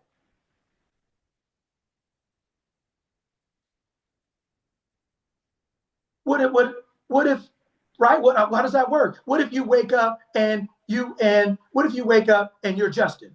Good to see you. You wake up and you're walking and you wake up and and your wife is already downstairs and you're coming downstairs and and you come downstairs and she's like, oh God, it's Justin. How is he going to feel? He's going to be like, well, what the hell not? We're already off on the wrong foot and it's only 7:06 a.m. Speak. Right? You wake up and be like, oh God, it's Monday. What in the hell do you think is going to happen today? What do you think is going to happen? He said they use all bad already, and it's only 7:06 a.m. You still got a job to go to. You still got a spouse to deal with, kids to deal with, traffic to deal with, your coworkers to deal with. You still got the weather. You already started off on the wrong foot. Oh God, it's Justin. You're like, what's going on? But what are you doing? Imagining. You're waking up assuming you're creating the weather. You don't even you're literally creating your weather. But you did that. Justin hadn't said anything to her. He was just coming downstairs. She already had her own imagination in this example. He just walked into it. Well, you already imagined, but you don't realize that you're both people, the imaginer and the person who's going to experience it. So when you wake up imagining it's all bad, oh God, it's Monday. Let me go on and get to, okay, well, yeah, some days we feel like, oh man, I wish I could sleep in. I'm not saying that. We're not on here trying to be some kind of pseudo holy war. That's not what I'm saying. But what I am saying to you is when you have a significant other or children or things like that, you have to watch what you say, don't you? Mm-hmm. You can't wake up, you can't say, oh God, here's Justin. Well, why are you talking to that? Well, I just woke up on the wrong side of the bed. That's not an excuse to talk to me like that. If I didn't do anything to you, it's not an excuse to talk to your day like that because you woke up on the wrong side of the bed. That's a you problem. And you need to fix it because otherwise you're going to cause some static with your significant other, your kids, or your day. Now, how's that going to work out for you? And then guess what? You'll let your mind get you in trouble, and then you'll let your mind complain to you about the trouble it's in that it created. I don't feel like going to work. Then you get your check on Friday, and then you feel a certain way about not being paid for 5 days. Your feelings got you out of going to work and feeling broke. And you're going to listen to your feelings again? Right? You're imagining when you're made in the likeness and image, the likeness image of what? Of I am. Well, how does I am create? Right? It's aware of something. It's like, oh, it had to say, let there be light. It had to know what light was. Otherwise, how would you know you got it? Right? So it already had to imagine. It already had to know what it looked like, to know, to call it good and very good. Yeah, I got what I wanted. You're waking up every day and you're creating, not just your whole life overall, but every day of it, every minute of it. You're creating by imagining, by what you are assuming. Dominantly, the thing you assume the most. And you have to make that your individual choice. That's being grown. Following what everybody else says is not being grown. That's being immature. Oh, it's Monday. What's the job? Just over broke. Oh, don't let these people do this to you. Oh, well, you know how this is. And you wonder, the news controls most of you. Whether it's the one on TV or the one from your friends or the one from your family or societally, it controls us. You decide to be an entrepreneur. 6 months later, COVID happens. Then what? Oh, man, what am I going to do now? You decided that. Nothing on the outside stops you from being what you are when you know who you are. When you're I am, when you're over here just Leroy, then that's all you got. Right? It's the same thing. So yes, we're made in the image and likeness of consciousness. God is not a body. God is not a man, not a woman. It's consciousness that creates mankind, which is Adam, but it's not really talking about ADAM. It's really talking about ATOM, and it's really talking about ATUM, but that's a whole nother situation. But the point is, can you imagine if God came down and God was Chinese, Japanese, African, Mexican, South American, Russian, like, you wouldn't be running to hug God, you'd be running away. You'd be like, man, this looks crazy. God is not a body. Consciousness, God is consciousness, the awareness that anything it can think, it can produce in physical form. That's why it's infinite. The body is finite. It's only made for this earth, for this physical plane. That's why when you quote unquote, when you walk out of that body, the body stays, because that's not you, it's yours. Mm.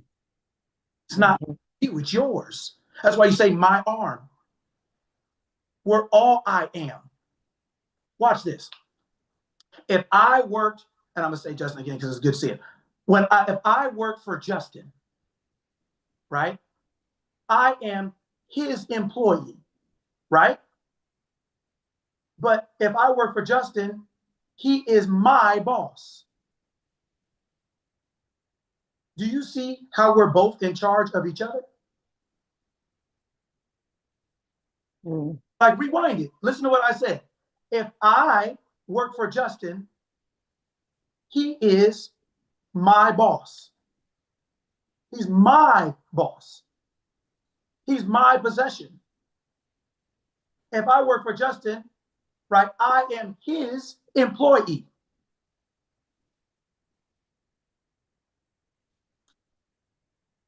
So what is that telling you?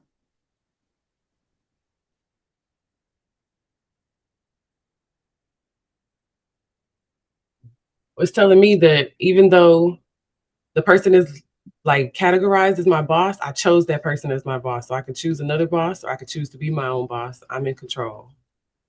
Why are you in control? Because I decided that I was going to be an employee of this person. I chose that. I chose that person as my boss. My boss, Justin, says my employee. What is the common denominator? My My. What does that mean? ownership, Okay, who? depending on who's speaking. Why? Mine. Mine. One. What is one? Who is one? Mm. I and my father. Ooh. I am. I am is both of these people.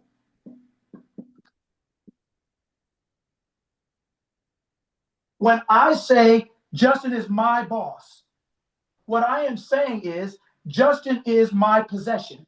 He is something that I control based on my concept first of me, of myself. My is me. So whatever I think I am, I now translate that onto what I think my relationship with this experience is. It's a boss. It's an experience that I'm having. So based on who I think I am, I now have a boss. In this case, I've created a boss. I've created an experience called boss. But based on who I think I am, I create a boss based on that. So my boss is good to me if I'm good to me. My boss is nice to me if I'm nice to me. My boss promotes me if I promote me. I'm using them to do it because my boss and the employee are one. So when Justin says that's my employee, then Justin created an experience called an employee. So whatever Justin's employee is a physical expression of his self, of himself. He is not Justin. Justin can't say that's my employee and have nothing to do with me. He's paying me. So that means he has some kind of interaction with me. But what we have to understand is when you say my is the beginning. And who's in the beginning? I am. I am. So I am have an experience called a boss. If God, as we all have historically known it, if I am, let's just say it, I'm gonna say it this way. If I am had a boss, let's say, and I am knew who it was, how do you think the relationship with its boss would be? Do you think it'd be good or bad? Good. Okay. If I am had an employee, what do you think its relationship with that employee would be? Good. So if I am was a boss, what type of boss do you think it would be? A good one. If it were an employee, what type of employee do you think it would be? A good one. So everybody is I am. So if everybody's I am, there's no right or wrong or good or bad. The leverage you think is here is not actually there. You being an employee is an experience. You're not less in value to I am. So it doesn't stop you from being anything you want to be. It doesn't stop you from one day becoming the boss. It doesn't stop you from one day becoming the employee. I know a friend of mine right now who just sold his company for $80 million and went to go work for Meta. He went from a boss to an employee. He sold it for $80 million. Do you think he's sad? No. Do you think he feels less of a person? Mm-mm. Boss and employee are just experiences. Why? Because both of them are I am. The boss says, I am Sarita. The employee says, I am Justin. It's not a male thing. It's not a female thing. It's an experience. Male and female, they're experiences. They're not better than the other. They're just experiences. Because why? Neither one of them will be here without I am. So I am is really all that is. When you say my, you are professing or confessing ownership. Ownership. You're saying, I own that thing. I have control over that thing. When you say it's my arm, if Justin said that's my arm, is he talking about someone else's arm? Like, does somebody else own it? No, it is. Does somebody else have a say?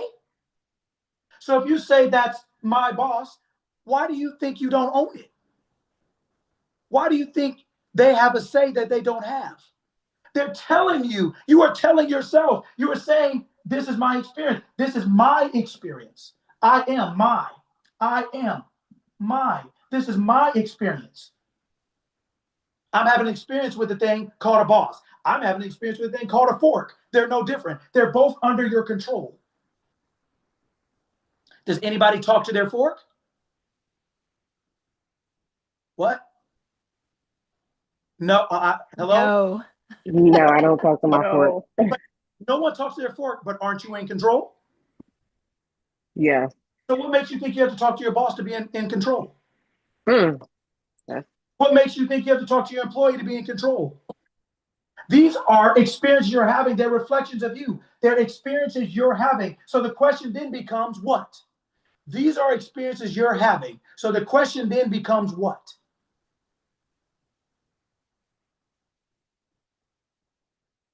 Who am I? Who am I? And whatever that answer is, shows up as boss. That's the type of boss you have. That's the type of employee you have. That's the type of business you have. That's the type of wife you have. That's the type of relationship you have. Husband you have. Kids you have. Health you have. Money you have. Business you have. Friendships you have. That's all of those things are over here. Because all of those things are what? Out. They're out. They're expressions of the in. Damn, I'm good at this. Are you guys listening? I can't even cook, and I'm cooking. I want you to understand that boss and employee are I am. They're not boss and employee as leverage. If you understand the true nature of how this works, then you realize the most important thing to control is your mind, not your boss or your employee. Mm. It's not your husband or your wife or your kids. That's not the most important thing to control in your world. The most important thing to control in the world, and the only true control you have, is of self. I am. And what do I think that means? What it really means is unconditioned. You look inward. It's infinite. It's unlimited. It's eternal creator. It's the only creator. So everything that you think has happened to you was created. If it was created and you're the only creator I am, who do you think did it? What? It's quiet. Who did that? I did it. I did it. I am did it. Why? Because of what it was believing itself to be. So we will express of I am is always in the beginning. So if there's an end, if you got fired, let's say that's the end. Well, but who was there in the beginning?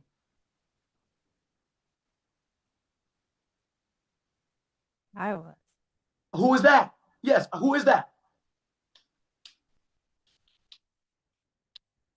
I am. I am. That means the consciousness, the awareness was there. Now, let's say you may have gotten fired like Neville Goddard did. Why? Because he had a concept of himself bigger than where he was. And it took him getting fired to say, I'll never work for anyone again. And then he decided, because he was already speaking. And he started speaking a little bit, and that's what he really wanted to do the most. And he was working an elevator job, I think he said at Macy's, I think he said. One day they just came to him out of the blue and said, man, we got to let you go. He said, did I do something wrong? No, we're just downsizing, we got to let you go. He said he walked out there and he said he pledged he would never work for anyone again. But that wasn't that's why I say your circumstances don't matter. They're not what you think they are, but they are what you think they are. They are what you think they are. I see what you just did there. See, that's Whatever meaning you put on it is what it is. correct. And Ooh. meaning on it. Your perspective is reality, right? Right, because you are reality. Whose perspective is it? So if your perspective is your reality, what's producing reality? You. Then who is reality? You. I am is reality. The physical world is not reality, it's an expression of it. It is not reality. That's what I mean when I say circumstances don't matter. You're not locked into anything. You are I am. You are unconditioned. You are unlimited. You are infinite. You are eternal. You are the creator. You don't have any conditions that you have to meet to be you. Because every condition that you think you have to meet, you created the condition. In the beginning, God. God was there before created, and created was there before the heavens and the earth and everything else after that. So if you're there before all these things you created, how do you need any of those things to be you? And how can any of those things choose anything when you chose for them to be alive? It never ends.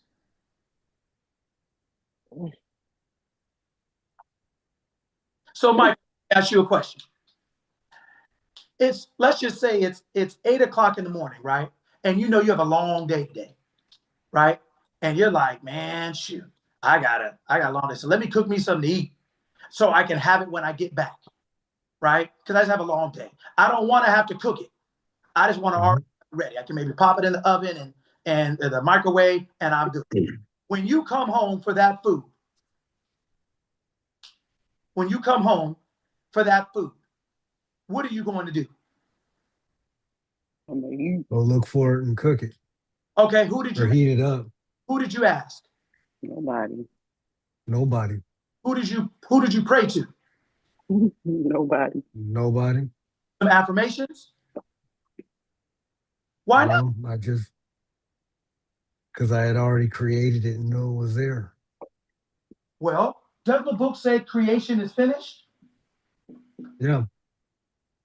So what did you say at the end? All I had to do was go look for it because I know it's there. What do you think it's designed to do? You cut out, I'm sorry. So creation is finished. So you said at the end, I didn't look for that because I go look for it and go heat it up because I know it's there. What do you think desire is designed to do? When you have a desire as Michael, what do you think that's designed to do? Create. When you went home and you looked for your food, did you create it? No, I created it beforehand. My desire was just to go look for what I had already created. So what do you think your desire as Michael is for? Be the best version of me that I can be. What you just said, to go look for what I already my is to go look for what Michael as I am already created. You're not creating anything. You and your omniscience, your divinity, before you decided to be a body called Michael, you cooked some food because you knew you were going to be hungry. And so when the time for hunger came, just like you do in physical world, the hunger is your mechanism to go look for what you already created. Your desire is the mechanism for you to go look for what you've already created. So then if that's the case, then and you just reheat the food, then you can just say, oh, I have a desire to be rich. Well, that just means I'm gonna now look in for what I've already created. I'm going to now identify myself as rich or wealthy. Who do you have to talk to about that? Yourself. Who do you have to, who do you have to, like, who do you have to convince about that? Yourself. Nobody. It's already Nobody. there. Yourself and nobody. Both. I just need to align with what's already there. That's correct. So when people talk about I got to work hard for money or I got to work, cool. That's just that is the That's your choice. that you said. It's a choice. And those become your boundaries. Those become your walls that you have to operate within. You've now set a condition to get something, but conditions lie on the human side, not on the I am side. So then, do you think that's right? Do you think I am is smarter than God? No, they're one and the same. Right. So then, if I am says I've already created, like Michael said, I'm just going to go look for what I already created and heat it up. I've already created. So this desire just makes me go look for what I already created and I didn't heat it up. I'm going to now identify myself as that. I want to be rich. That meal is already within me. So now what do? I say, I am rich. I am rich. That's me eating it. I now. So if I am that, then what would I be looking for? How could I ask how? Why would I ask why? Who would ask that question? Only your humanity. When Michael knew he cooked that food, he didn't ask anybody's permission to eat that food. He didn't ask anybody, could he eat it? Is it a good time? Is it your will if I eat? He didn't ask anybody that. What does it say in the book? If I were hungry, I wouldn't ask anyone's permission. I would slay and eat. Anybody remember that?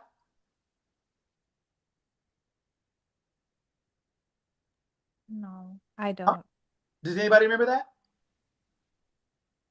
I don't. Not.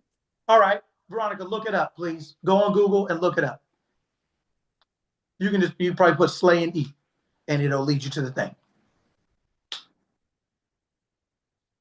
I want you to see that you are what you're looking for. You are I am in flesh. You are who you've always been.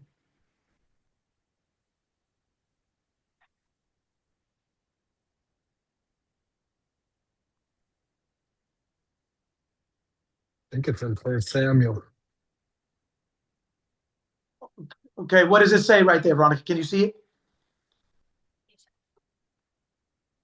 It says, and the voice came to him, rise, Peter, kill and eat. Maybe that's not it. No.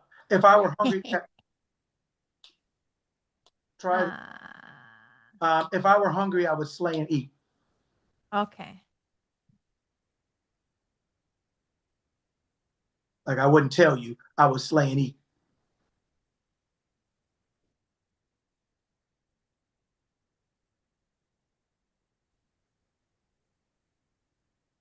Looks different. Hold on. Here we go. Is it? If I were hungry, yeah. If I were hungry, I would not tell you. Right? What is I can't see because of the thing on the side, which is okay. Yeah, the pictures on the side. What does it say? If I were hungry, I would not tell thee, for the world is mine and the fullness thereof. Isn't that how Michael felt when he went to get that food when he got back home?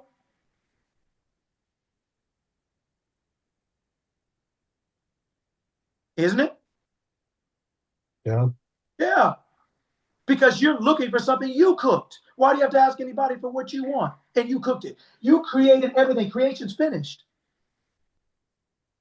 So when you want to eat, meaning when you have a desire, it's to get you to eat. You don't have to ask anybody anything. You now identify yourself as that. And just like that lady's identity that moved her to the bathroom to get the tickets, your identity will move you to whatever end that you are describing for yourself.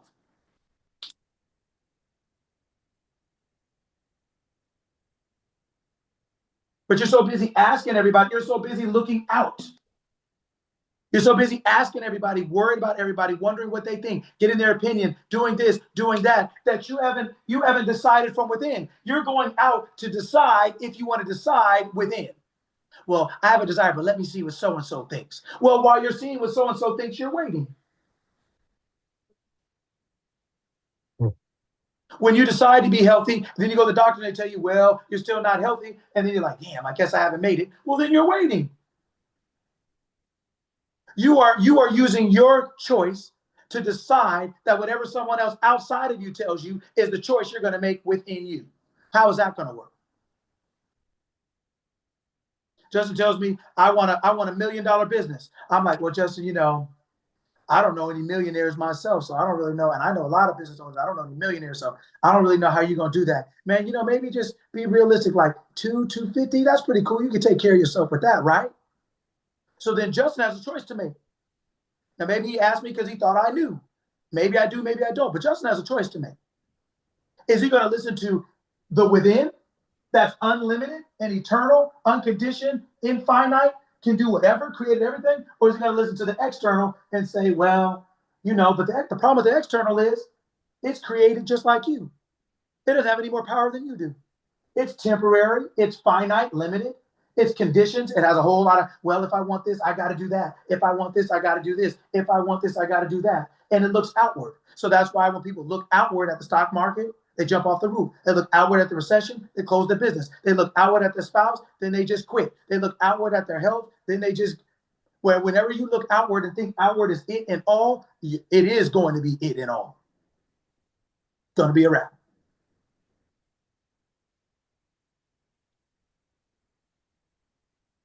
All right. Question. Next.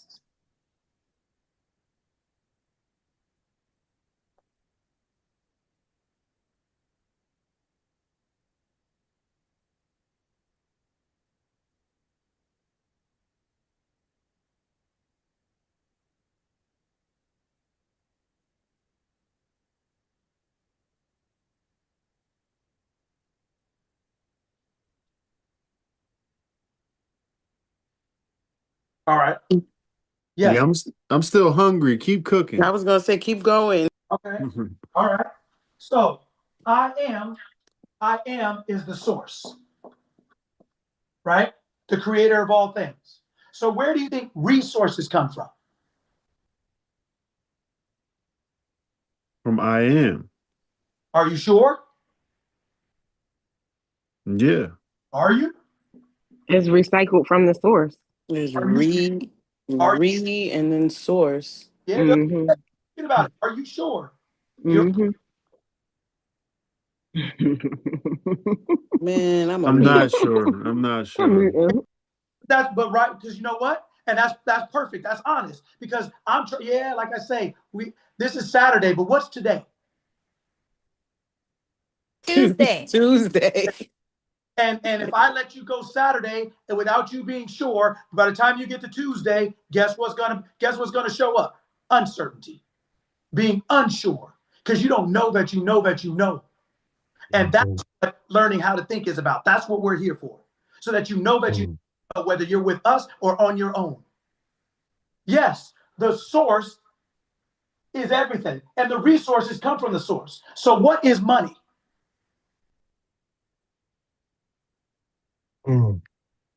What is money? Resource. Source. So where does it come from? The source. So then why are we worried? Why do we attribute it to our job? Then why are we afraid of losing our job? Then why do we assume it can only come through our job? Why do we make assumptions about how much we can have? I am owns, right? The earth is the Lord's and the fullness thereof. Is that correct?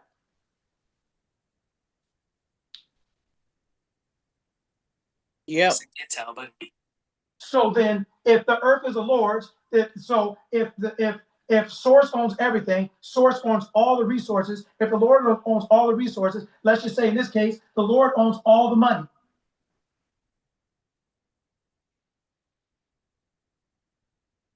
So then, money is a resource. It is something that comes from the source. So that means the source can get it to you any way that's best for you. But it's getting it to you according to what? Your belief? Your awareness. Your beliefs, your awareness. Your awareness, right? I am what, whatever that is, creates a belief system to support it, like we talked about last week. And then based on that belief system, you make a choice. You, in this case, a choice to believe how money can come to you. And if you only believe money can come to you through working, that's all you're going to get. If you believe it comes from working hard, that's what you're going to have to do, and that's all you're going to get.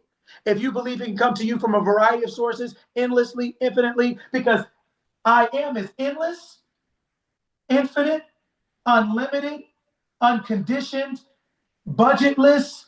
It doesn't have a budget. So if you are I am, and you will realize that I'm endless, I'm all these things, so my resources must reflect that. How do we know that's true?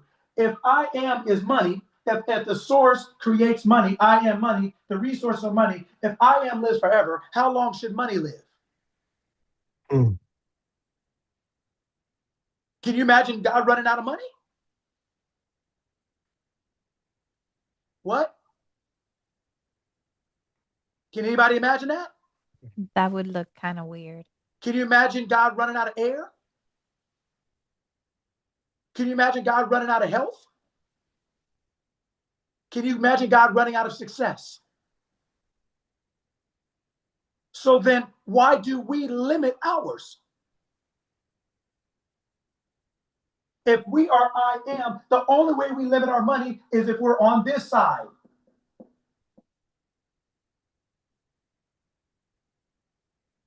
We believe this is all we are. But money is just a resource that comes from the source. And if the source is unlimited, your money can be, and it should be, if you're thinking properly, it should be what? Unlimited. Unlimited. It means it's not a certain dollar amount. It just means you always have more than what you need for whatever you have it for. Michael's desires may be this, so it may take 50 million for him. Who is this guy here? Timothy's thing may be, it may take him 200 million. It doesn't matter. There is no limit. I am is unlimited. So all of us are I am in physical form. So we're all different conceptions of ourselves. We're all I am conceiving ourselves to be Timothy, conceiving ourselves to be Michael, Sparkle Bailey, Latoya, Monique, but we're all I am. So I am is the common denominator. That's who we are.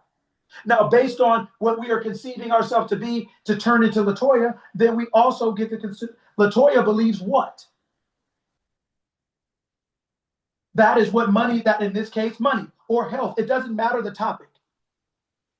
But everything in your life is a physical reflection of your identity, of what you will believe to be true about yourself and it, your relationship to money. I am in its relationship to it. Michael and his relationship to money. Michael and his relationship to health. Timothy and his relationship to business. So if you are unwilling to change, or if you are unwilling to first look at what is my concept of money? What do I believe about money? Do I believe there's enough? Do I believe it's hard? Do I believe it doesn't grow on trees? Does I believe I have to work for it? Does I believe I have to work hard for it? Do I believe that it can come to me 1,000 different ways? Does it believe to me it coming to me all the time? That I always have more than enough? Thank God I'm rich. Right? What is my concept of it? Whatever my belief system is, my dominant thinking about that relationship, about that concept, about that, whatever the source thinks about its resource, that is going to be its relationship to. And I am is endless, it's infinite, it's unlimited, but it's also inward. So what does that mean? You don't look to the outside world to be your source. There's only one source. And that's your awareness. I am. There's only one source. It's not your business. It's not your clients. It's not the economy. It's not the weather. It's not your job. Those are resources. Those are physical expressions of consciousness. That's why everybody has different levels of money, health, success, failure, whatever else it is. All those things on the outside are reflections of what's going on the inside.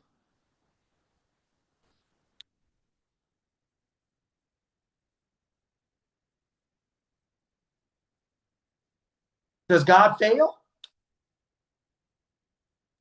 Nope. So then, if you are thinking as your true nature, as I am, then you would say, I am successful. You would never say fail fast. You wouldn't even, that word wouldn't even come in your vocabulary. Whatever you identify with is what you're going to see on the outside. The outside is not creative, it's created. It is the physical end, it's the end of the story. But I am is in the beginning. So whatever you see in the end is what I am was creating all along. It's what you were believing yourself to be until it came in a physical form. So in the beginning of everything, of every day, of every interaction, of whatever it is, of your business, of your health, of your money, you have to say, I am what? I am money. So if I am and I am is unlimited, that means my money's unlimited. That means it's endless. That means it's inward. It's based on my internal economy. This is an inside job. It's unconditioned. I don't have to do this to get money. Money just comes to me. Why not? I made it. Once Michael made that food, what did Michael have to do to eat it? Did he have to pray to somebody? Did he have to say, well, I have to say hi to my wife first before I eat? Did he have to put all these conditions on himself to get the food he made? Put it in the microwave. Right. You just put it in the microwave. You're like, this is me now. And you heat it up by identifying yourself with that. And beep, beep, beep, it will heat up and cook. And you'll be eating it. You'll be living rich when you were hungry. You'll be living rich when you were poor. But you are already eating a meal. You just didn't know it.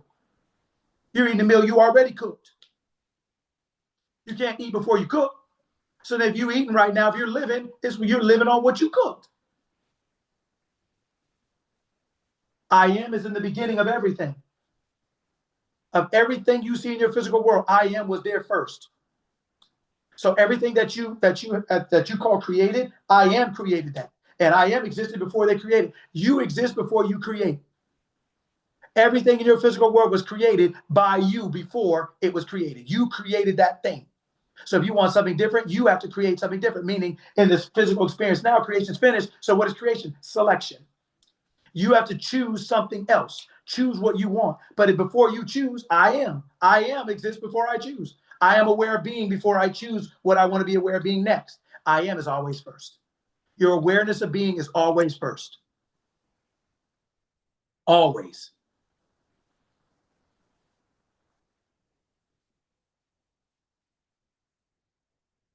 Last thing, God's garage. Do we think God has a garage somewhere, like a storage shed somewhere? Like on Pluto or Mars? Or do we think like if I am, where is I am? Where is it? Within. Okay. When is it? Always. So then that's the source. So then the resources are where? Inside. When? All the time. So how come you don't have what you want? Ooh. Why don't we have what we want? Because it goes back to what Michael said before. Because once we had a desire, once we got hungry, we didn't go into the fridge, get the food and pop it in. We stood around talking about how hungry we were. That's what most people do. They have a desire and they'll talk about how much they want it and how much they like it and how good it would be. And if, oh, I would just, instead of just going, taking out the fridge, popping the microwave or the oven and get to cooking so you can get to eating. Get to thinking so you can get to living. It's right here, right now. I am is here right now. Where else would I am's resources be? If the source is here, where are the resources? They're right here. They're in the same place at the same time. So you are I am. That's who you are. Latoya is just what you're believing yourself to be. Is the word made flesh. I am going to be Latoya to have a physical experience. But I'm not Latoya. I am. I'm not Disneyland. I'm just here right now having this experience. I'm not Disneyland, though, just because I'm in here.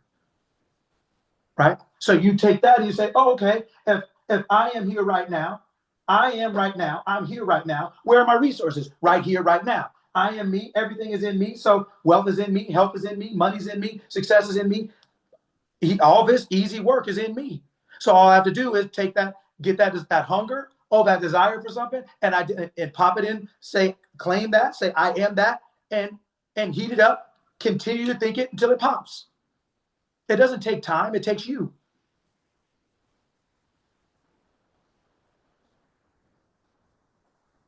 It's amazing how we won't believe we're special, but we believe our problems are.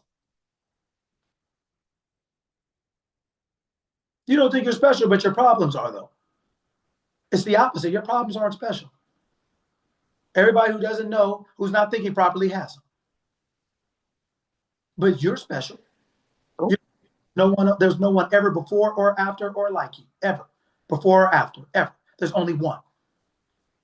Conscious only makes one of this thing, that thing, this thing, that thing. There's no redundancies. There's only one of you. So you are special. Your problems are not. So stop worshiping them and worship you, which means your awareness. I am. I am good. I am great. I'm the best. I am loving. I am kind. I am rich. I am smart. That's worship. I am loved. I am chosen. I am cherished. I am prioritized. My significant other loves me. They go out of their way to make sure that I'm okay. I'm always on their mind. They're always thinking of me. And they always think well and highly of me. Matter of fact, everybody does. All the words are linked in the chain of my good. Everyone means me well and treats me kindly. Remember, victory only, victory always. Choose 905. right? Choose your mind, choose your life. Change your mind, change your life. Victory only, victory always. All right. Questions, comments, anything before I let you go? Coach, I was in the kitchen cooking, and then I had to hop in the car and drop off, other humans, things like that.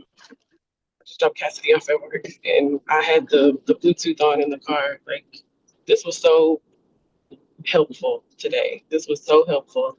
We're getting ready to host Gavin's send off, his homecoming send off. He and his special lady friend, we're gonna host a send off for them this evening, and so they're gonna go to the dance. And I'm already excited about the day, but everything as far as my mental has changed, as far as just remembering how much power I have over all things. Just this call was it was very helpful. Just thank you. This was cool. This was cool. Wonderful. This was cool. Thank you for coming. Coach Lucky, it's good to see you again. Sir. My apologies for being late.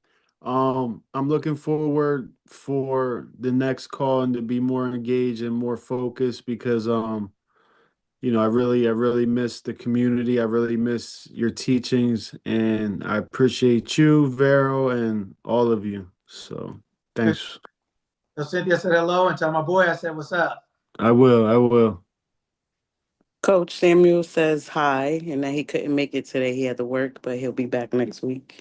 Awesome. Tell him I said what's up, and it's good to have him in spirit and good to have you here in person. Thank you. Thank you, Coach Lucky. I always remember on Tuesday. It'd be going up on a Tuesday. And it also helps that I have mini Coach Lucky at my house. Like, of course, duh, you create your life. I said, when did you start believing this? I had to look at her and ask her. She said, I always believed this way. And I just said, okay, Coach Lucky, and I walked off. Oh, that's wonderful.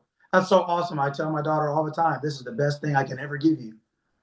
This is the thing that I want you to have. This is better than any inheritance I could ever give you, is the knowledge of self. Is for you to know who you are. Because if you know who you are, you can have anything. Dollars I leave you, a couple hugs that you can remember, that's cool. But if you know who you are, man, everything will, you'll always, everything will be the way you want it to be. It's the best thing I could ever give you is knowledge of yourself. So, us being able to share this information with our children, and especially see them, pop off with it, man, it's somewhat annoying sometimes. Like, look, man, I just want to complain for a minute. Damn, just stop right now. Okay. Right. So, they will remind us, but it's awesome. And so, yes, that's super cool. So I tell her to keep on doing it. I love that. That's They literally actually pick it up. Go ahead. I was saying that's literally all that it is. Like, I just want to complain for like a few seconds. Like, can I get 1 minute, 2 minute in? Like, and they're like, no, you're not allowed that. It's how you want it. You better think before you speak. Oh yes. I Yeah. love that. I love that. They pick it up so much faster because they have less of that programming we've gone through, right? It's like we're double the lifetimes of all the programming. But y'all, imagine living with Coach Lucky. I already do, technically. Yeah. Oh, well, thank you everyone for stopping by. And I always post in the groups that I'm in, and I say, as entrepreneurs, keeping a growth mindset and just working out physically is important, absolutely, but so is working in our mental, right? And our mindset. So, um, thank you everyone for stopping by. We do this every Saturday.